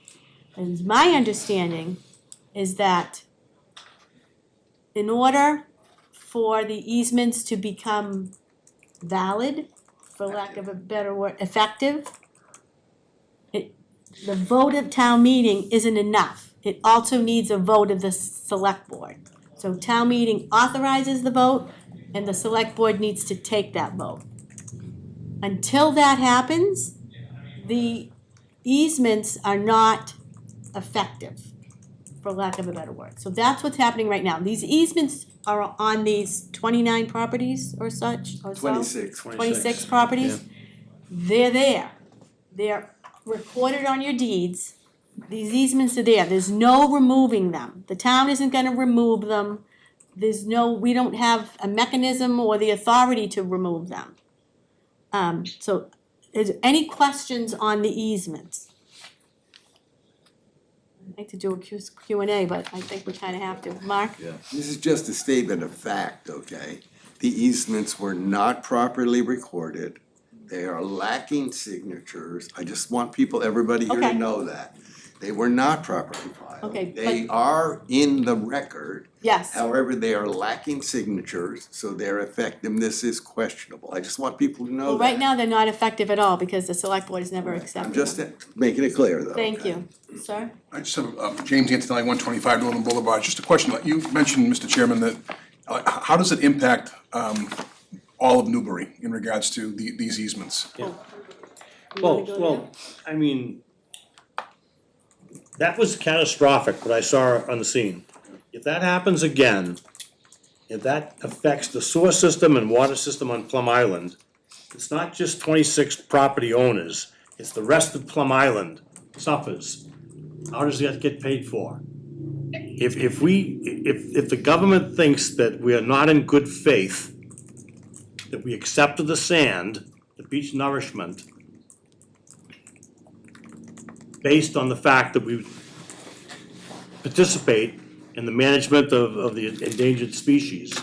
If we don't do that, and if we don't accept these easements, do you think the government will compensate us for additional sand in the future years? What are you gonna do if this happens again? What do you expect the town of Newbury to do if this happens again and we can't get money to fund it? What if the government stops issuing grants to us? We went through MBA housing issues in the state. Some towns rejected it. And the state essentially said, if you don't do this, if you don't adopt it, you could lose grants. They pulled a grant that was already issued from Milton, for the town of Milton, okay? We don't really wanna, one of the things we're thinking about is, we don't wanna go through the risk of losing grants from the federal government or the state government, okay? And, you know, the town meeting, you got to do it, not just of Plum Island people, to accept the easements, to get the sand. 2/3 of the total population there said it's okay, because I guess they kind of felt there's no other recourse to get the sand. I think that's what the literature said, okay, we need to do this to get the sand. If we don't risk, I understand you felt threatened, okay? And the other reality is, for 15 years, we weren't talking, 17. well, they said this past couple of years. Yeah. I'm giving them the benefit of the doubt. Okay. For 15 years, no one talked about this. I don't think anyone out there called up DCR and said, hey, guess what? They never accepted the easements, you know that? I don't think anybody in the town did that. Okay, so what happened? No trespassing signs. Audubon met no trespassing signs. DCR found out about it, a letter comes to the town that said, what about the easement? We got an easement to get on the property to be able to monitor the birds, okay? That's not happening. You never accepted that's how the bear got poked, I think. So, somebody mentioned, I think it was Diane, it was a taking, it was taking your land without just compensation. At the time, and I know you guys are under duress, I know you were. I can't even imagine if that was me. But the compensation for granting those easements was the sand on the beach to protect your homes. And That was the just land compensation. wasn't taken. Your deed says you own that land, it just happens to be an easement on it. In No the land was easement- taken away from you. And the easement only requires, my understanding, it only requires shorebird monitoring, which is a whole nother issue. But it's not like, I mean, people are allowed to pass on the property anyways. This is only this Commonwealth's argument, for lack of a better word, is that they would like to come on private property, which I know is a rub, would rub me wrong, to monitor shorebirds, and the reason why they are allowed to do that on these particular private properties is because of the just compensation of the dredged sand that was put there. That's their argument, that's the law. Lisa, am I misspeaking? Well, it's actually a provision in both the Code of Federal Regulations and the state regulations that if you take dredged sand onto private property, you must grant an easement to allow wildlife monitoring. Must, and it's only for wildlife monitoring. And that's the, okay, Mark, did you wanna come up there? I'll let Bob go first and then I'll go. So again, I don't have an affected property, but certainly I was involved in this from the get-go. Going back to town meeting, you've all heard me say this before, that there were two warrant articles. One gave the authority to the board, and then the authority, the commission, the select board used their authority to take two properties by eminent domain. There was no mention of the other 26 addresses. Now, we can argue this, but these are bones of contention that can be challenged. So you take that. You've heard about that all of the easements that were signed did not have attachments. That's what the cover letter said. And they were supposed to be returned to the grantor or the property owner. The state added plans into the documents and recorded them. Again, both of those, you just create such a mess. And here's what happens. You guys become the bad guys because it's now the town of Newbury's easement. It's not the mess that DCR created that you had no role in. You didn't craft these documents. You didn't circulate these documents. You didn't record these documents. You did everything you were asked. You're 100% right. The easements are part of the record, chain of title, but they're unenforceable because they've not been accepted. And then the challenge of whether they were defective or not because they've been altered. Altered?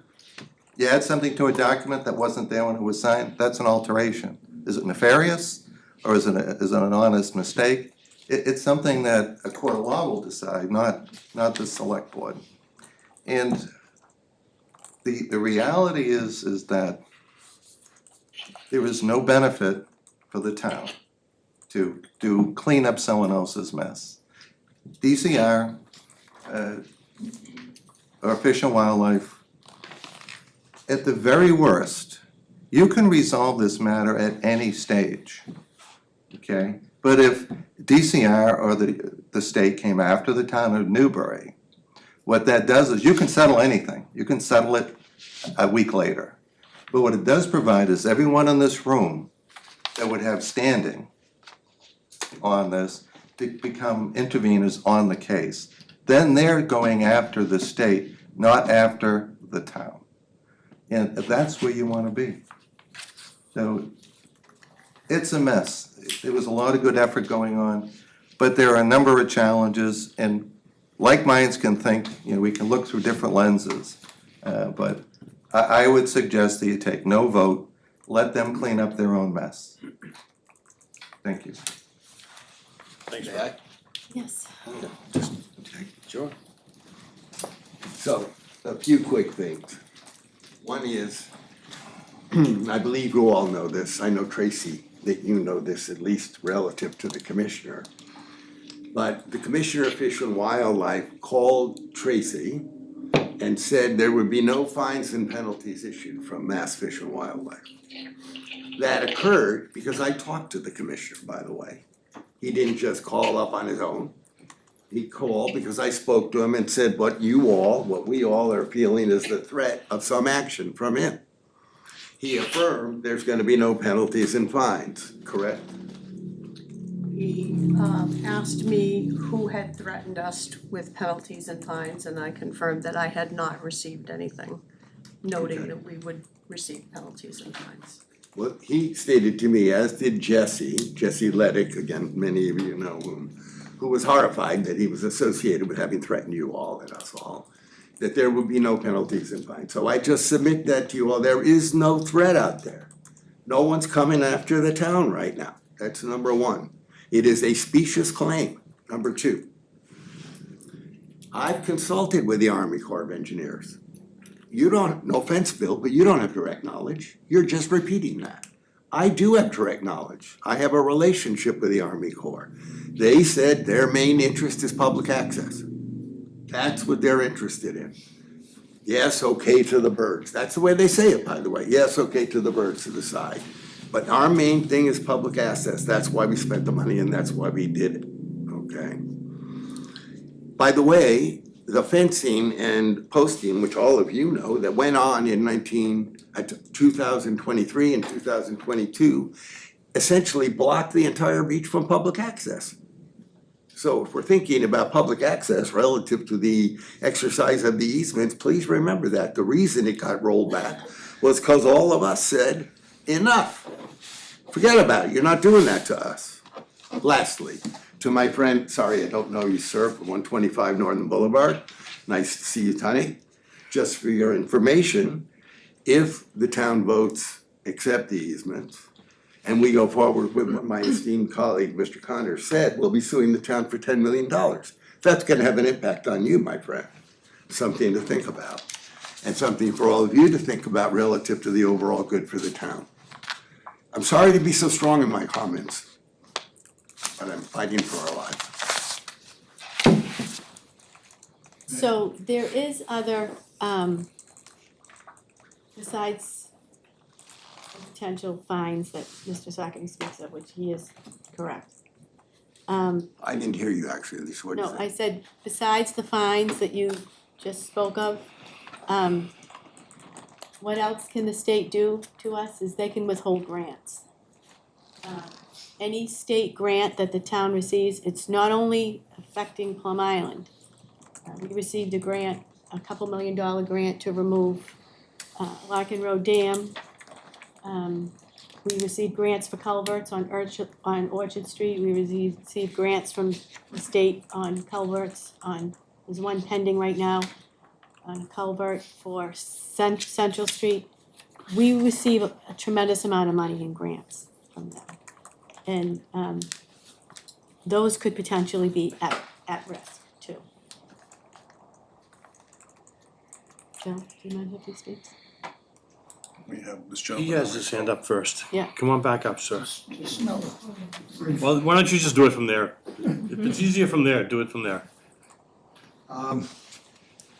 I just want to emphasize that the cause of the erosion was due to the jetties malfunctioning at the mouth of the Merrimack. The erosion wasn't caused by the property owners, the 26 property owners, yet they're being punished due to improper repair and construction of the jetties.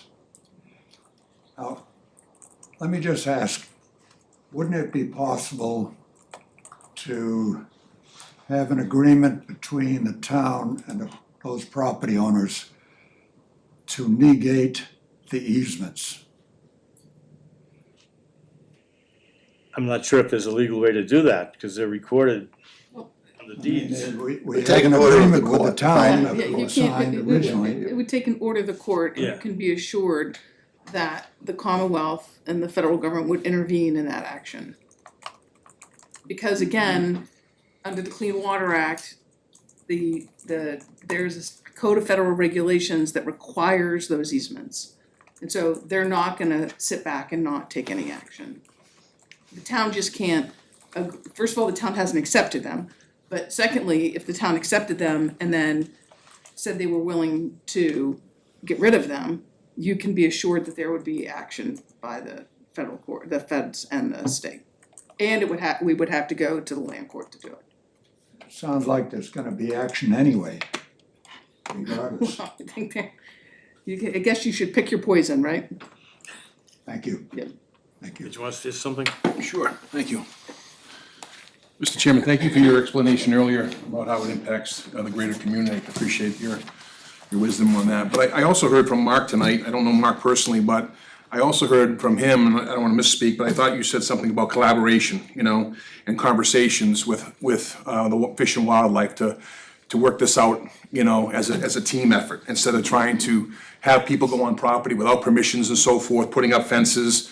And when people own property, that would disturb you. Somebody walked onto your property and put up a fence without you knowing about it, right? So, I see a great opportunity here for some cross-pollination here, some projects, some problem solving together as a community, and maybe not get ourselves into deeper waters. So, thank you. I think you make a valid point, and one of the things that we've been talking about is these people that come onto property to monitor the birds, okay? According to the easement, it's on record, they're only to go in the easement property, that part of the property, only where the easement is. Have they violated that in the past? Yeah, they have, I'm sure they have, correct? Okay? Yes. So we're looking for some collaboration with them, with DCR and Audubon. So we have some guidelines in terms of what they can do to do their jobs and what they can't do, where they can go and where they can't go. So we're willing to work on that as part of this, as a follow-on to all of this. But the bear in the room is the easement. Is there anything, anybody else that would like to speak that hasn't spoken yet? Come on up, Dave.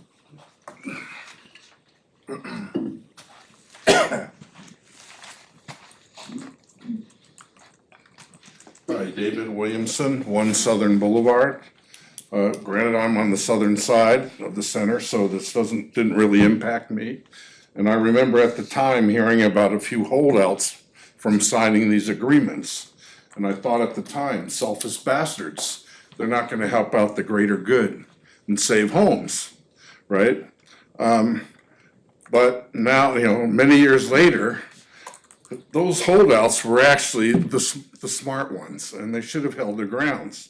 Because the Corps came and they dumped all that sand, and the next storm took half of it away. Many of us paid with our own money for Quar bags. What was the result? Quar bags got washed away. I can show you pictures of the last major storm. There was about a foot of a Quar bag left in front of my house, and the rest washed away, along with some houses at the time. I remember. Right? So, and when I was talking to the Army Corps that was actually dumping all that sand, they said if this was Florida, the whole beach would be lined with rock. they do things right in Florida, right? So, because we were not forced to sign these agreements, because they weren't gonna dump sand past the center, south, we didn't have to sign. So what happened? That allowed us to pay with our own money to arm the front with our stone seawalls. And all these poor people north of us can't do it because they signed these agreements. And you say if you don't recognize these agreements, that'll prevent them from getting money from the government to put more sand. Well, sand is not the answer. And now, and if you recognize these agreements, they won't even have a hope of ever putting stone in front, which is the only way to really protect it. And that's my comment. Well, thank you for the comment. Thank you. Let me just ask a question. I mean, I heard Mark say that the water and sewer that was put in was at a cost of $30 million. Is that what you said? I thought so. I mean, I heard you at the podium. Yeah, I think that's what it So, was. so if this catastrophe happens again, and that system is affected, are we gonna ask the government for $30 million? Are they gonna say, hey, we had a deal with you 17 years ago, You have this was the deal? FEMA, you have FEMA, Bill. There's other sources? FEMA is the one who restores roadways after they've been damaged. Yeah, but also, I do not believe the Corps would be inaccessible, despite what you're saying. Okay. That's not the information I have from talking to the Corps. It is well documented that the shoreline damage was caused by a federal navigation project. Okay, According to Dr. Nicholas Kraus, okay. who was the foremost authority. And a member of the Corps. A timely approach that the Corps suggested because of the urgency was something beneficial use of sand. Had it been determined or gone through the process of what they call a Section 111, fixing damage caused by a federal navigation project, Okay. it would have been free. There is a study underway and there's an effort, I'm not sure, I think Jeff Walker may know from the MRBA meetings, that they're initiating a Section 111 in this area, okay? So at the end of the day, no one should have had to pay anything. They should have fixed the property, but this was the expedient way to get it done. 17 years ago. 17 years ago, and Yeah. we've all learned a lot about sand and litigation and coastal process and all that stuff in the meantime, so. The reality is, Bill, they were supposed to put sand in front of our places. We lost 6 homes. Did squat. The secret for us was Governor Patrick declared an emergency and allowed us to protect our properties. And this town didn't get in the way and try to stop it, although DEP wanted them to.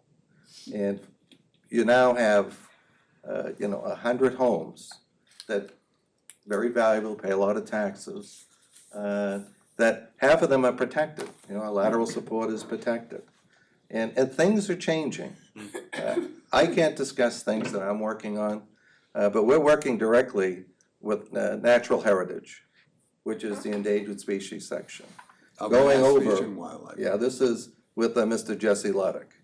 And we're making progress. There's a number of things that you've heard at meetings, that you shall do this and you're responsible for that. Absolutely unsupportable. They're relying on a handbook in 1997, never been codified. They're asking you to do stuff, but they tell you you must do it. That's changing. And again, because of the sensitivity of where it's at within the foundation that I chair. But there's gonna be changes coming is what I'm saying. Doing nothing causes nothing to you. If you think the state is gonna give you a grant because of this, then we have the wrong select board, not the wrong select board, wrong senators and the wrong Congress people representing us. And the whole thing is, you put 200 people in a room, you get what you want. And I'm talking at the state level, in a campaign. You're looking at the Plum Island Foundation. 500 members, highly organized, been pretty much dormant the last few years because we haven't had, there was nothing to do. But You have a decision to make. I will respect the decision that you make. But it doesn't end there either way. That's the trouble. That's right. So is there anybody else that hasn't been heard that would like to speak?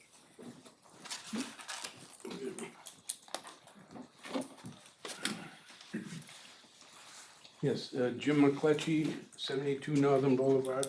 I actually made my feelings known. I sent in a letter previously to the board, but I just wanted to say that I'm in total agreement with Bob and Mark and back their position 100%. Thank you. Thank you, sir. Any comments, any further comments about the easements in Plum Island? Did you wanna talk about that, Dana? I have two subjects, and I'd like to address this one first, if I Come may. up and address that first, and then when we're done with that, you can address the second one. We'll still. Well, it's easy. Dana Packer, 227 Middle Road. I feel for all of you, believe me. I'm a firm believer that you ought to be able to have and control your own property, you know, whatever that may be.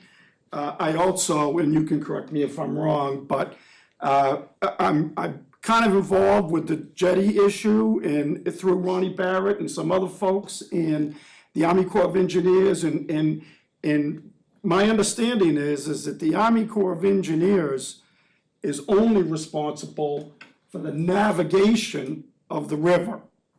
They're not responsible at all for the erosion. However, my recommendation would be a no vote on this issue from the select board. I think that would be the right thing to do. So that being said, the reason why I'm here tonight is because I wrote an email to Joy and the select board, and I know later on you guys are gonna reorganize. And, oh, you already have? All right, well, I didn't know I was out of turn, I guess, but I just wanted to request to be appointed to the Eastern Essex Veterans Board of Directors. And that's why I'm here tonight. No, I'm sure, and trust me, I respect you a lot for what you do with veterans, and what you're trying to do with veterans. You were on the Eastern Essex District for 3 years, and I'm sure you're very familiar with their bylaws. Article 3, District Board. The District Board shall be comprised of the chairman of the Board of Selectmen or his designee in each town. When you were on the board for 3 years, Alicia was the chair of the board. She was not a veteran, and I think the mindset was a veteran should be on that board. You got appointed to that board.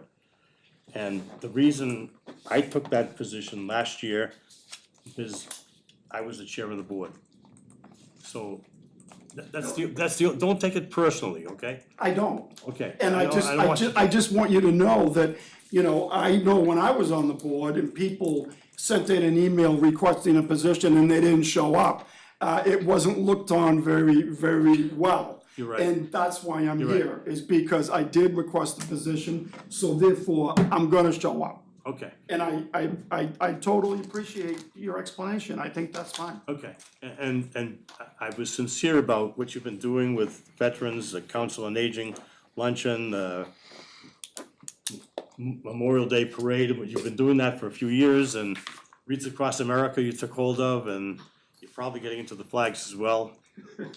So. Yeah, I hung them. I know, so. But thank you, thank you It for your time. appreciated, okay? I appreciate it, and best of luck to all of you. My parents owned homes on Plum Island, my grandparents owned homes on Plum Island.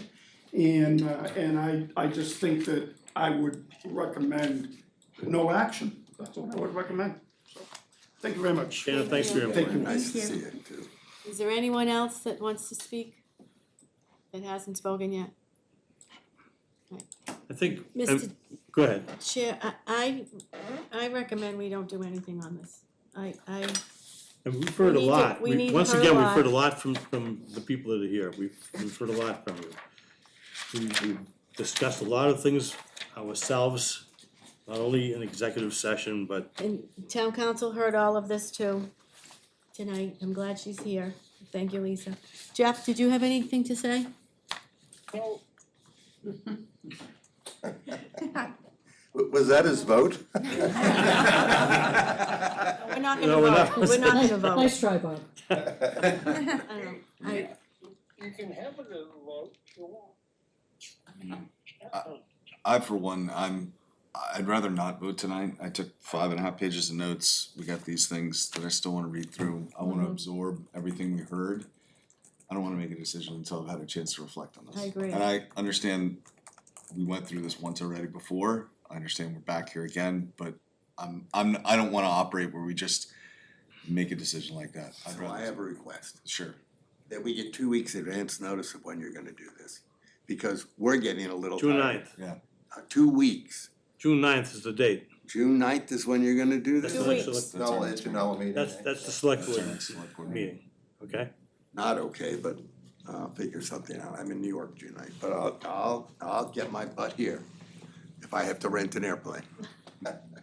But I'll be coming for Bear, so you better watch out. If I fly myself a private airplane to get here. Because really, I just want you to understand, for us, okay, we have to mount it up again. For you, no offense, but you're doing your job. Us, we gotta mount it up again every time this happens. I'm not saying you should decide tonight. Well- I'm expressing to you, as your community member, a frustration with the process. I understand, and, Mr. Chairman, I recommend that we don't take any more information in. I think we have enough information here from everyone, and we use what we have to make a decision. Well, yeah, but we're still gonna be here June 9th. You can That's count fine. on that. That doesn't mean we don't have to show up, just because you're not taking us in, our input. You know, the whole thing is a mess, and it's been dumped in your lap. And that doesn't get lost with me. Appreciate that, and I appreciate you wanting to be here on June 9th. I totally, completely understand that. I hope you understand why I don't wanna make a decision tonight. I wanted to I hear do. everybody, and I still wanna think about everything I've heard. I actually do understand, Patrick, I do. And I hope you understand what Oh, we're 100%, saying. yes, yes. And I think I told you, Mark, I'd like to bring closure to this because it's dragged out for a long time. And there's been a lot of time invested in this on both sides to try to make a decision, okay? And I respect what Patrick said immensely. We wanna be informed, we wanna do it justice. We know what's important to you, what's important to you is important to us. Has your We'll landlord see. shut off the air conditioning in this room? It seems like it's 90 degrees in here. Keeps comments shorter. Right, this is like a hot yoga studio. That was a deliberate tactic. Someone pay the bill? So, Bob, I gotta so Mr. Chairman, this issue is disposed of for now? Yes. Yes, Thank you. thank you. Thank you, everyone.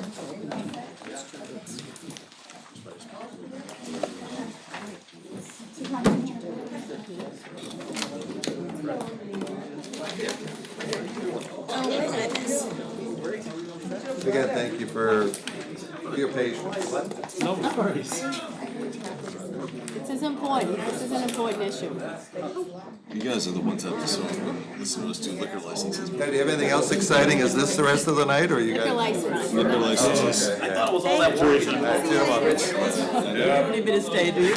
Barbara, I know who you are. Thank you for clearing up the whole issue on the short-term rental application. I'm sorry about that. I mean, legal was supposed to communicate back to you what was going on, but because legally I couldn't. Cheers. I think I am. Are you on here for a short-term rental? Yeah, I blew out one though. If you wanna stay, you can. You're the first one, Barbara Hopkins. Well, It's up to you, you don't have If you want, to. you don't have to. We haven't had other people stay. Yeah, nobody else is All right, staying. I'll just look through it to see if it's okay, so I can call him tomorrow. No, you'll get approved for it. Don't worry about it. It's You'll been get a approved long for it. night. It's been a long night. My name is Teresa Ritchie, and I am a U.S. citizen myself. I'm not used to the formats or anything like that. I don't know when this is based on my culture. I come from the Inca culture where have to do it right, without fear. Without, you know, it's almost like we're all fearing the storm or something. We cannot fear, because they're not gonna give us grant, because when is somebody going to stand up tall and say, this is, I am doing this because this is. That's all I would like to say. Thank you. Okay. And I'm sorry that I say No, that's this fine. format, I just don't know how to. Hey, Mark, how you doing? I was like, hi, Coach. Thank you. What are you doing over there? Hi, Lisa. How you doing? Good to see you, good to see you. So that was, How are you? Yeah. We're down to the licenses. If you would I like just to commented. spare the Port Ipswich Ale Brewery, who's Yes. been here all Yeah, yeah. evening. I didn't know what I was getting into with this. It's crazy. Some nights they're faster. Is that like a normal amount of? no, it's This is my first time, so. we started at 5 o'clock. Closed door session. Alright. Oh, I just wanted Yeah, to this, around and see what was in my video. But people were just here Thank you for to doing that, so I didn't have to come take ask it in the questions to me. lost and found. Thank you. Lisa, thank you. Was that a threat? Was that a threat or was that a threat? Well, no doubt about it. I'm just trying to figure out where the numbers come from. She was threatening us. Do you want to be walked out? Sorry about that. Be right outside. All right, So one day liquor license, is that what you're here for? Yep. Okay. Yep. All right, so, Sorry, go ahead. no, Mr. Chair,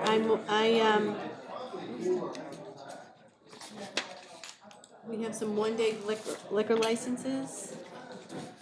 Pretty much from May 31st. How about if we go through the list and just go by 21st. dates Yeah, and approve them as a lump? Yeah. okay. Okay, we're gonna do one-day liquor license applications for Ipswich Ale Brewery for the Essex Baseball Event, Spencer's to Spears Little Farm, May 31st from 11 to 5 p.m. June 7th from 11 a.m. to 5 p.m. June 14th from 11 a.m. to 5 p.m. June 21st from 11 a.m. to 5 p.m. Motion to approve. Second. Any discussion? Hearing none. Roll call vote. Patrick Heffernan, yes. Alicia Greco, yes. Bill DeMayo, yes. Leslie Matthews, yes. Jeff Walker. Jeff Walker, yes. Thank you, Jeff. Cool. You're all Okay. set. I have Sorry. one question, if I need to submit for more dates, are you guys down to one, like, is there gonna be a select board meeting? June 9th. June 9th. June 9th is, Okay, so if you can get it in before June 9th, that'd be awesome. The Okay. Tuesday before is Okay. the day I need it. okay, Then you're perfect. good. Alright, thank you very much. All right. Thank you for Thanks for asking sticking that. there. Yeah, no, take care. Next time we'll move you right up to the top of the agenda too, so. That's for the baseball, right? Yeah. Yeah. Okay. You wanna go back to what you just, Governor's Academy? Yep. Still in liquor licenses. Yeah. Okay. One-day liquor license applications for Governor's Academy, for 2026 reunion at 3 Elm Street on June 5th. 1 Elm Street. 1 Elm Street on June 5th from 6 p.m. to 10 p.m. Motion to approve? Second. Roll call vote. Patrick Heffernan, yes. Alicia Greco, yes. Bill DeMayo, yes. Leslie Matthews, yes. Jeff- Jeff Walker, yes. Okay, one-day liquor license application for the Governor's Academy, 2026 reunion at 1 Elm Street on June 6th from 6 p.m. to 10 p.m. Motion to approve? Second. Roll call vote. Patrick Heffernan, yes. Alicia Greco, yes. Bill DeMayo, yes. Leslie Matthews, yes. Jeff Walker. Jeff Walker, yes. Okay, we're all done with Ipswich Ale. Well, how about, these are all Byfield Community Arts Center, I'll Yep. read them as a group, if that's okay. One-day liquor license application for the Byfield Community Arts Center, 7 Central Street, for a private party on June 6th, 6 p.m. to 10:30.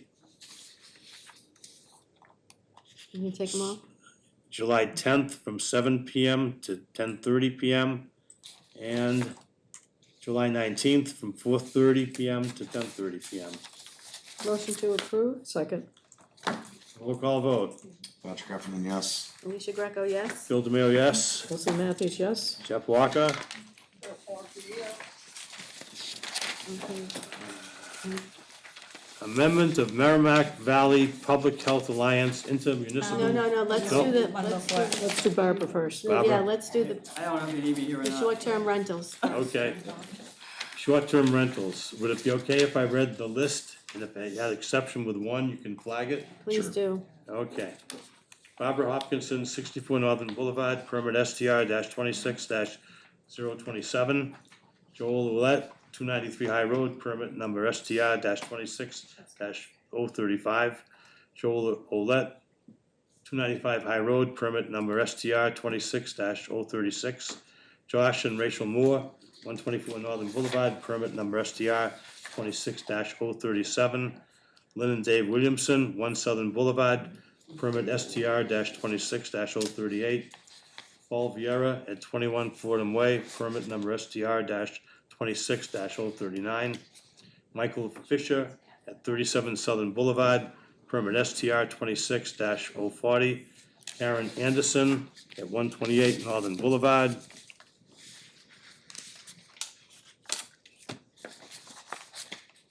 Xiao Shu, 110 Middle Road, permit number STR 26042. Jeremy McLean at 68 Southern Boulevard, permit STR 26-043. Tarek Saba at 30 Annapolis Way, permit number STR 26-044. Joyce Macheros, 5 Sunset Drive, permit STR 26-045. Michael Bactieri at 20R Old Point Road, second floor, permit STR 26-046. Michael Bactieri, 20R Old Point Road, first floor, permit STR 26-047. Linda Stutz, 18 Old Point Road, permit STR 26-048. Al Ward, 80 Northern Boulevard, permit STR 26-049. Motion to approve. Second. Is there any discussion on any of these? Hearing none. Roll call vote. Patrick Heffernan, yes. Alicia Greco, yes. Bill DeMayo, yes. Leslie Matthews, yes. Jeff? Thank you, Jeff. Yay, thank you. I'll call in the morning. All right, you wanna Um, go back to um, the um, rodenticide policy here? Did I miss it? Revision of- Oh, man. No, we can go back to that. Deb's here. Deb stayed for it all. Yeah, Deb's got two things. Did two things. Sorry about that. Revision of the Town of Newbury rodenticide policy. Deb, would you like to come up?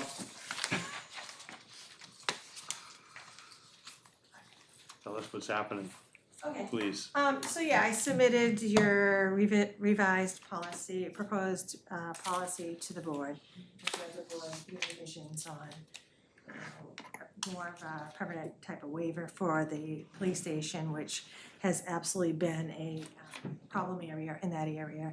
I actually went out to some other surrounding properties and have a video of the rodent infestation problem, thing like that area, so, yeah.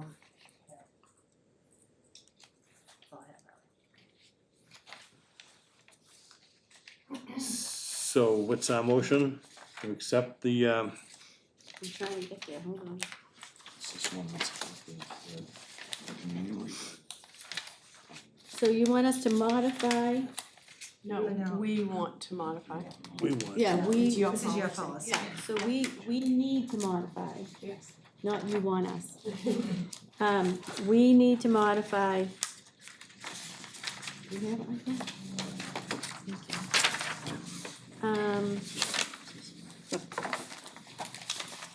Okay. It There were a extends. couple of things that council advised we clarify that you see in red, as well as adding a few of the paragraphs. This you feel will help you with the infestations that you have? It's more to grant the waiver a longer period because of the fact that it's something that we want. At least the health department, our job is for public health and public safety, and that's our number one concern at this time. I can speak if it's the station that has as an active issue.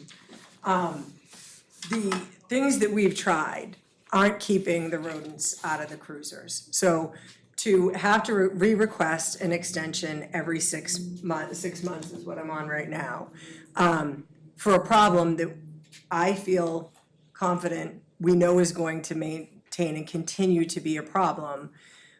We have feedback from some, companies saying, this is a problem, we don't have a solution for it otherwise. So from my lens at least, and by no means am I a expert on anything rodent or pest management, but my fear is if we remove the SCARs, or I have to keep going back for a waiver and I run the risk of not getting the waiver, we're putting public safety at risk. So until we can establish, kind of use someplace else as the guinea pig of what type of pest management is gonna work to keep it away from the cruisers. The rats come to the station at night, drive your headlights in, you're gonna see glowing eyes come back at you.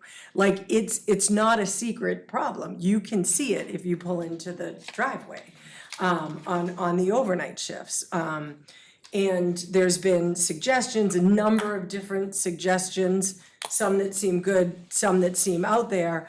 But even one of the most recent ones was relocating the cruisers to the front of the station. Well, then that's putting my staff cars back where the rodent problem is. And we've already had staff cars that are parked where they want me to park the cruisers who have transported rats home. So it's not just those back 7 spots that I have that are the issue, it's my whole parking lot.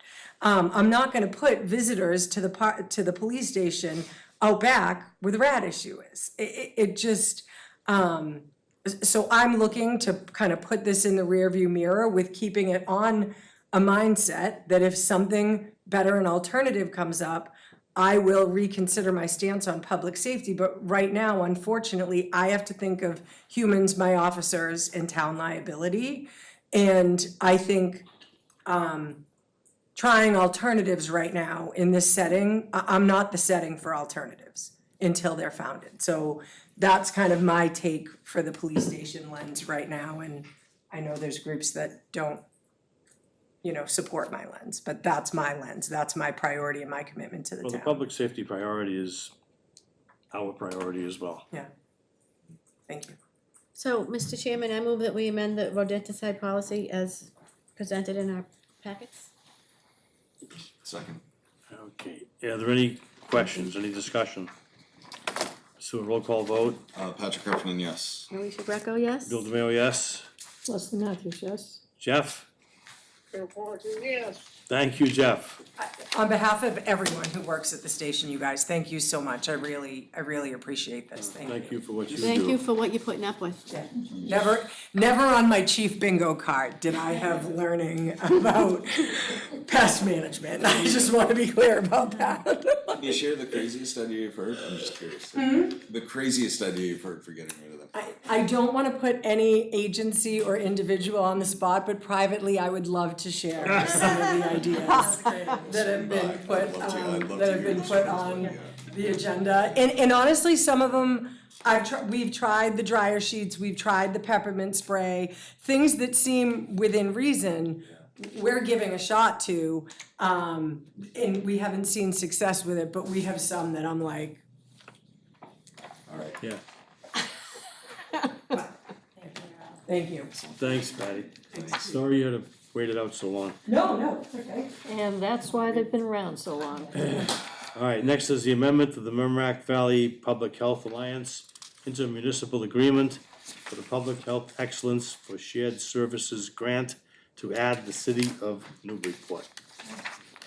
Okay, so this regional grant has been amazing for our town and the surrounding towns where we have a regional health inspector for food inspections. We have soil evaluator to do our soils, public health nurse, and this is all for if there's ever an emergency or if I'm out sick or if it's a conflict of interest or any reason, we can request one of these inspectors to go out and do some work for the town of Newbury. It's been amazing. We also have an administrator, regional administrator, who's created some excellent spreadsheets for us, things like that. It's been a win-win for us, and same with the other communities surrounding. So Newburyport wasn't in the MOU at the beginning, and so what happened was a new health director came forward a new health director got hired last year, and being from the city, he belonged to a regional group down south where he was from, came up forward and said, hey, why aren't we, this is a no-brainer, why aren't we? So the Board of Selectmen Chair and the Board of, the Board of Health Chair and the Board of Selectmen Chair have to sign off on it. They originally signed it off in 2023 when we originally did it, but now that Newburyport's jumping board with us, which the more the merrier, we just had to redo the whole MOU. So nothing has changed except for adding the city of Newburyport onto this.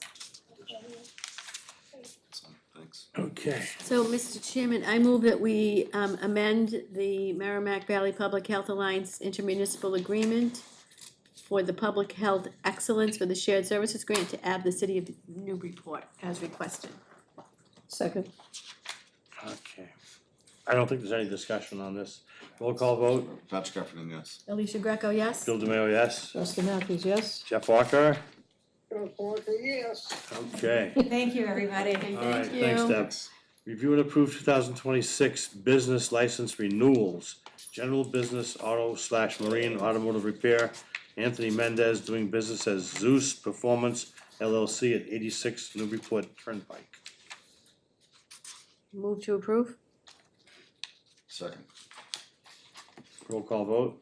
Patrick Heffernan, yes. Alicia Greco, yes? Bill DeMayo, yes. Justin Matthews, yes? Jeff Walker? Thank you. General business, Edward Lynch Jr. doing business as Dietz and Lynch Capital at 2628 Green Street. Motion to approve? Second. Roll call vote. Patrick Heffernan, yes. Alicia Greco, yes? Bill DeMayo, yes. Justin Matthews, yes? Jeff? Yes. Thank you.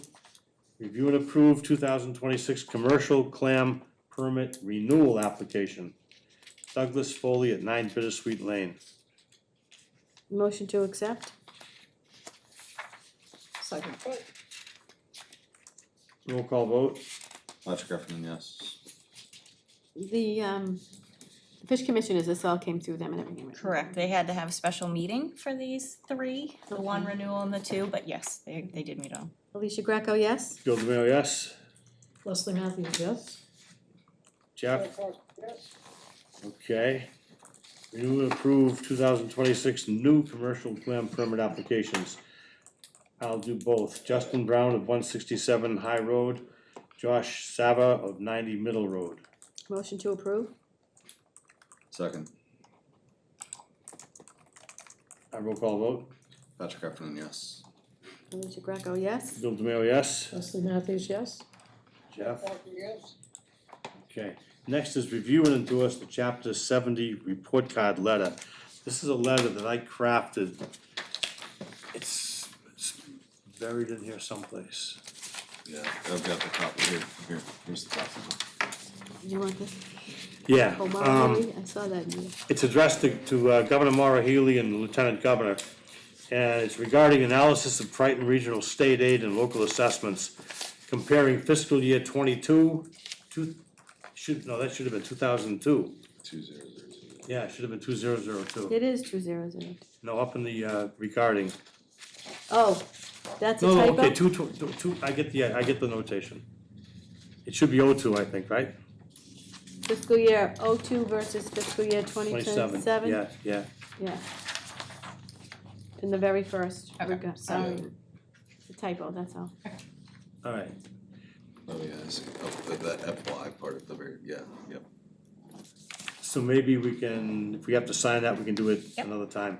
I can type it while you're Okay, signing all your other perfect. stuff. So it simply says, the following summary outlines the Triton Regional Local Assessments in Chapter 78 for fiscal years 2002, 2027. It should, That's another typo. That's another typo, Joy, I'm sorry. That's okay.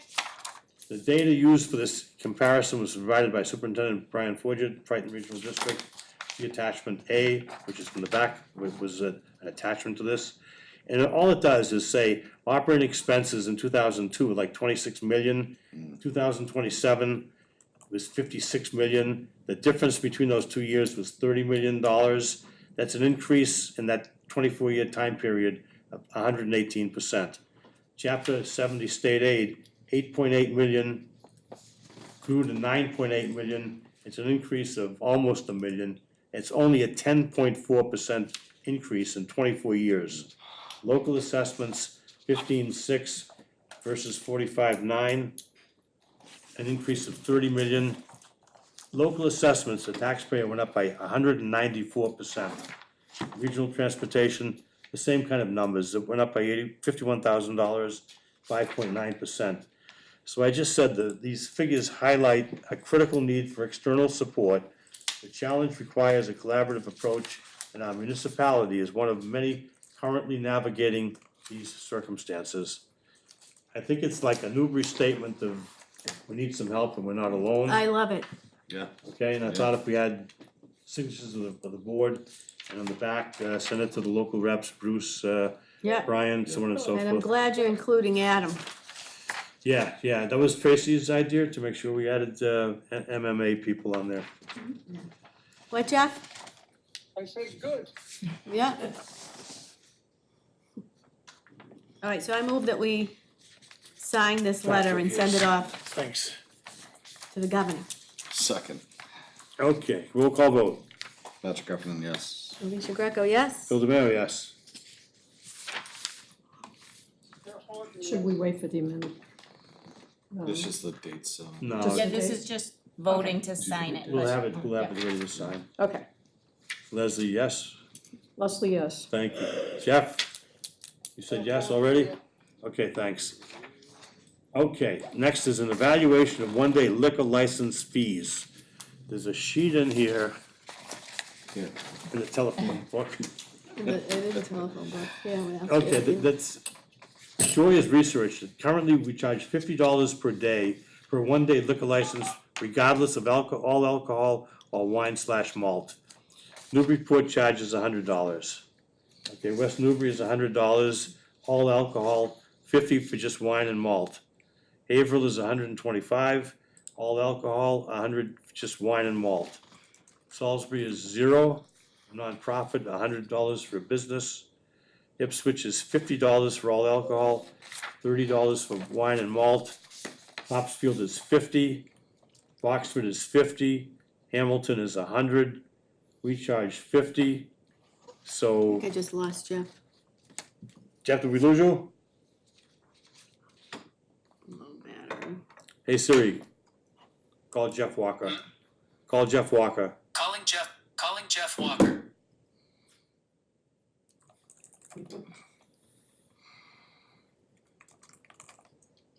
Siri's voice got deep. I'm back, Kurt. Okay, we have you now.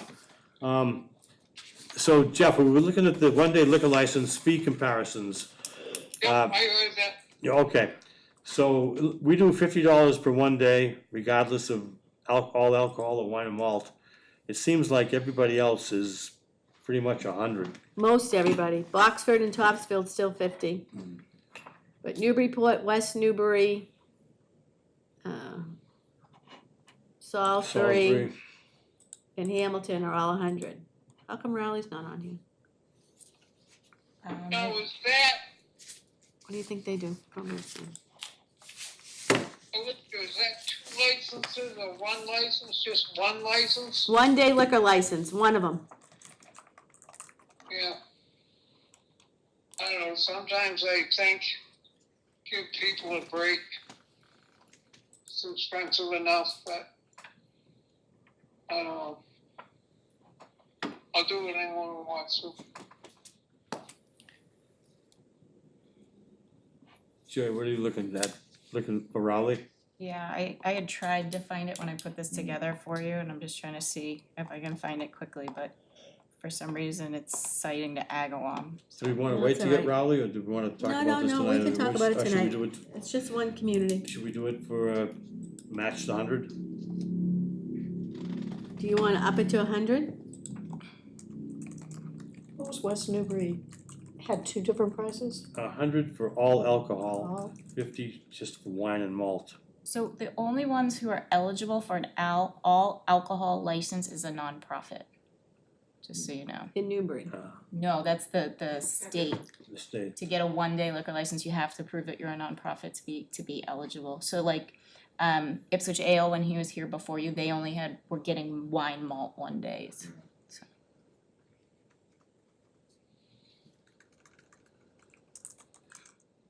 Just remember our revenue projections, and our lack of levy capacity. What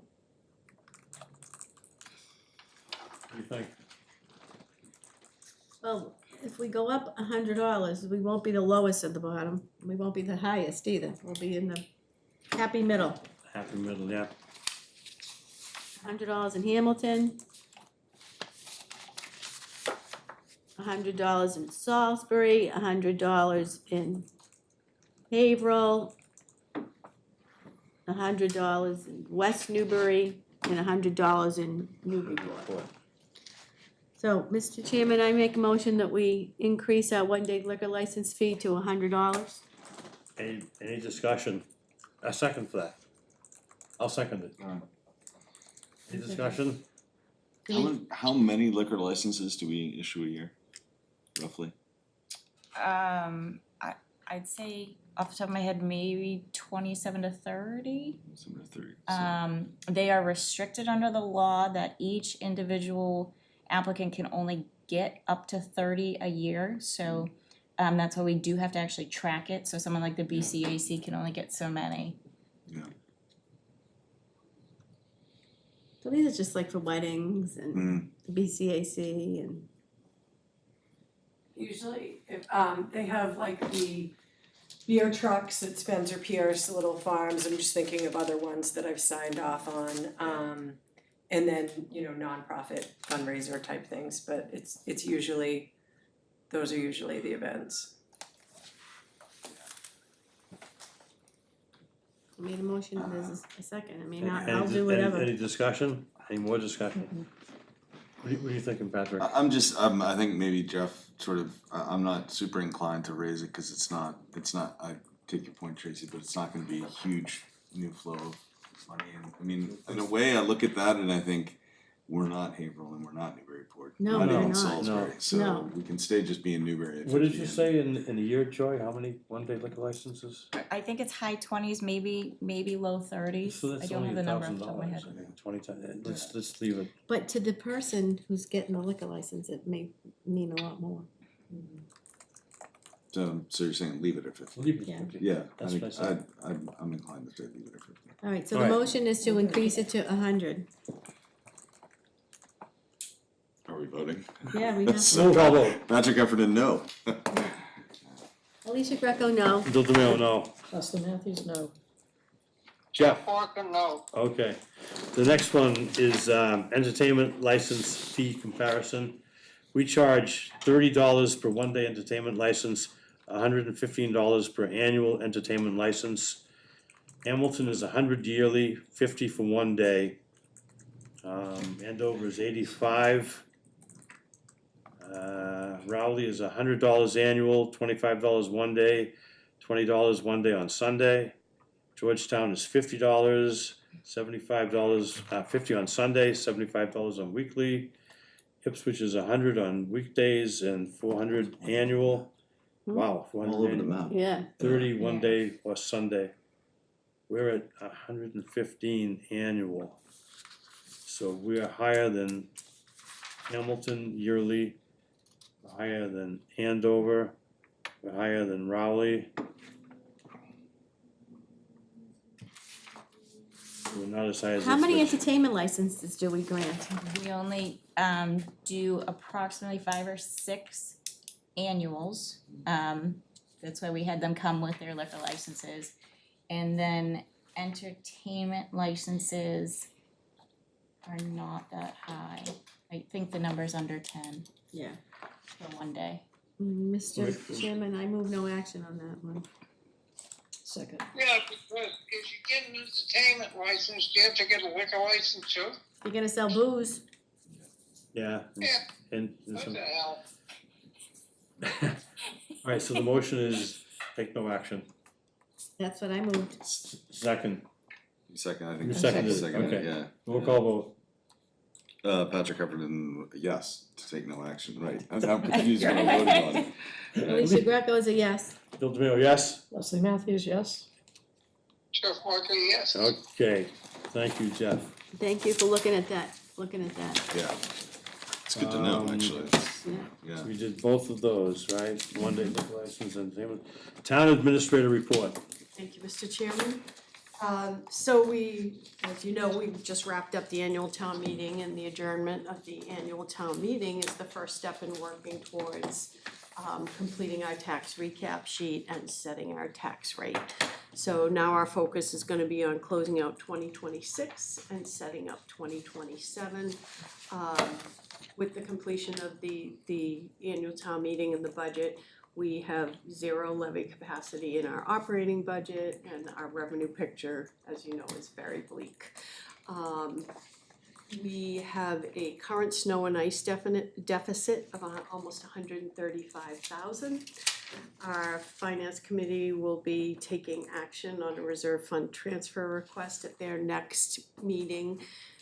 We appropriate $150,000 annually.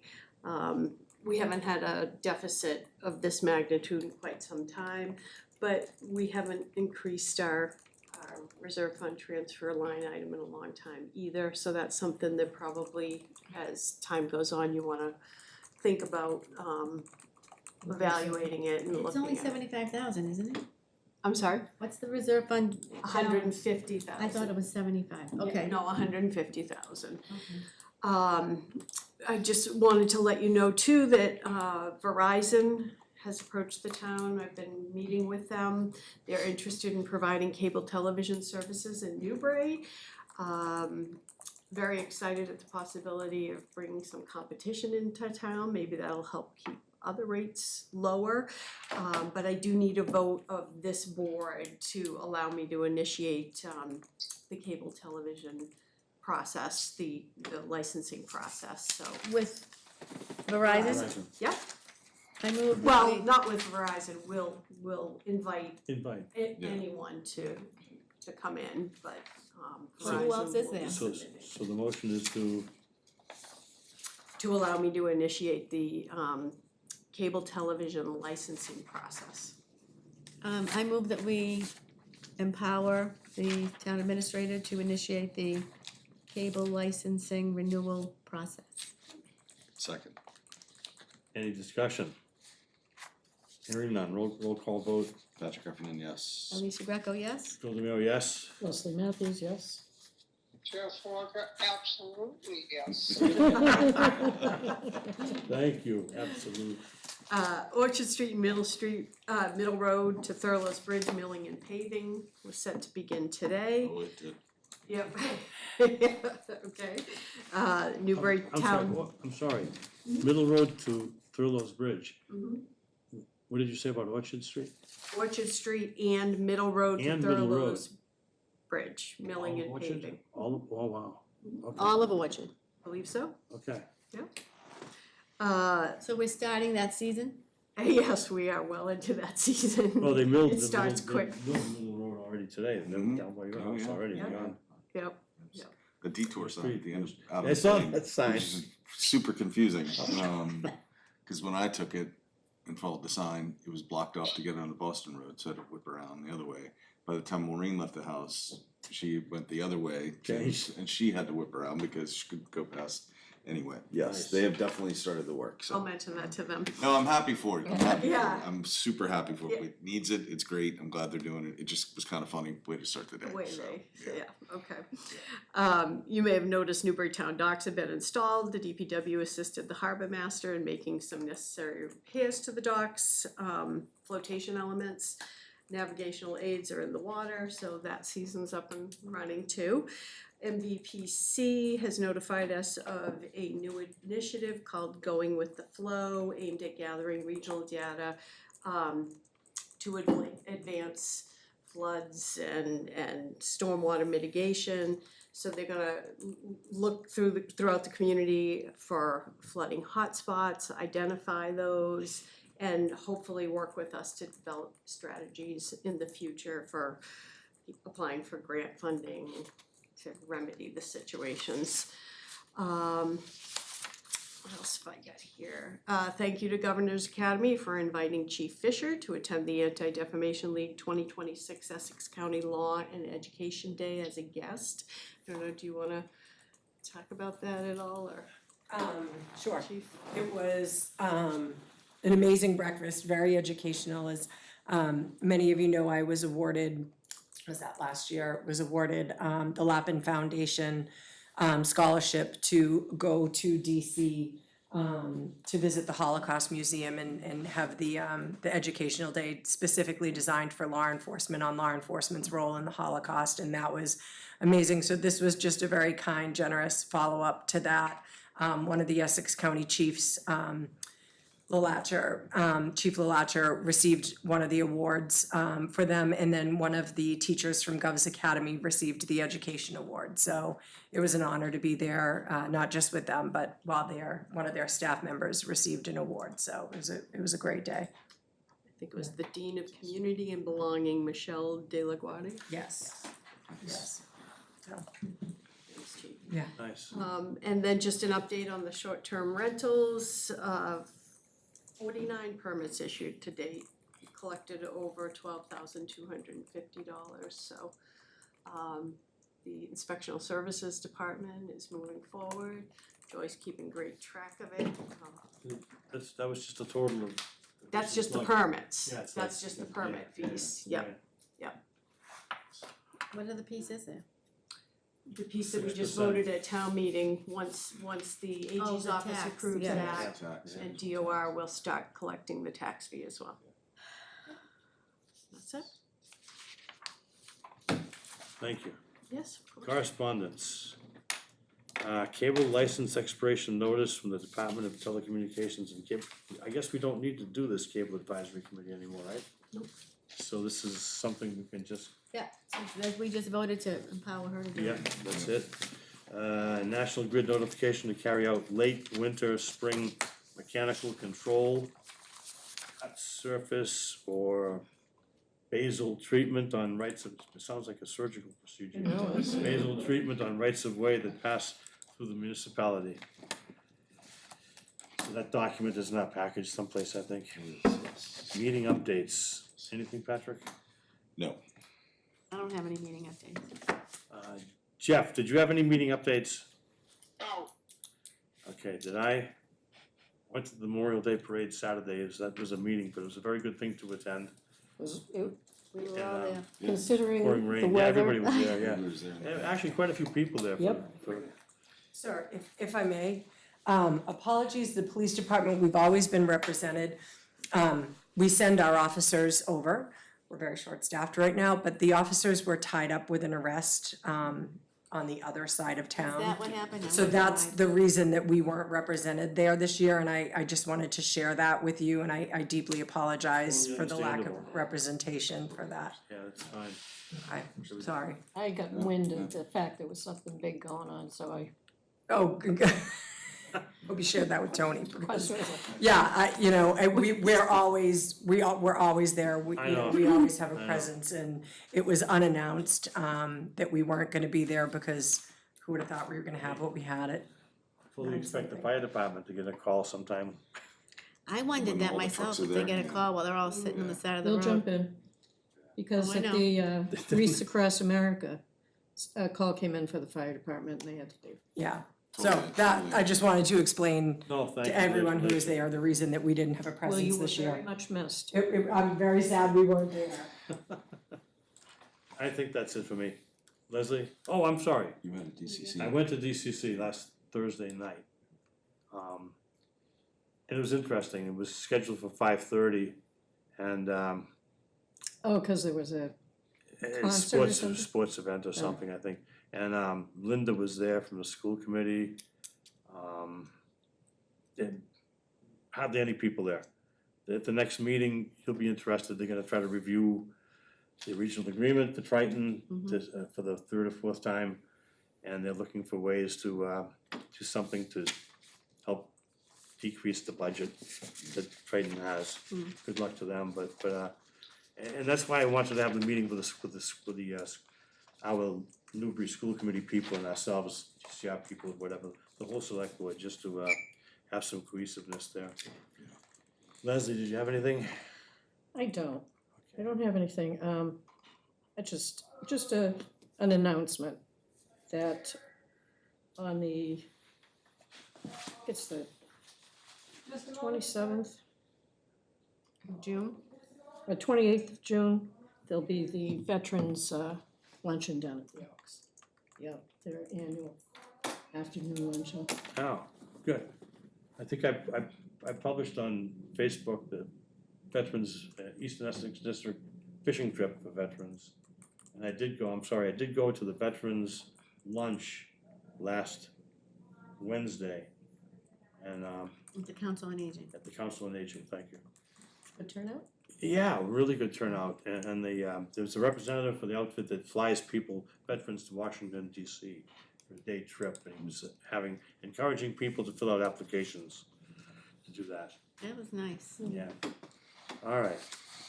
Review and approve meeting minutes, the draft meeting minutes of 5/5/2026. Motion to approve minutes? Second. Roll call vote. Patrick Heffernan, yes. Lisa Greco, yes. Bill DeMayo, yes. Leslie Matthews, yes. Jeff? Yes. Motion to sign warrants? Did we approve the minutes from the executive session in open meeting? Yeah. I We checked did it off that we already, did, so, okay, yeah. very good. Motion to approve warrants, Second. roll call vote, Patrick Heffernan, yes. Lisa Greco, yes. Bill DeMayo, yes. Leslie Matthews, yes. Motion to adjourn? Second. Patrick Heffernan, yes. Lisa Greco, No yes. discussion. Bill DeMayo, yes. No, wait, wait. Jeff Walker, yes. Okay.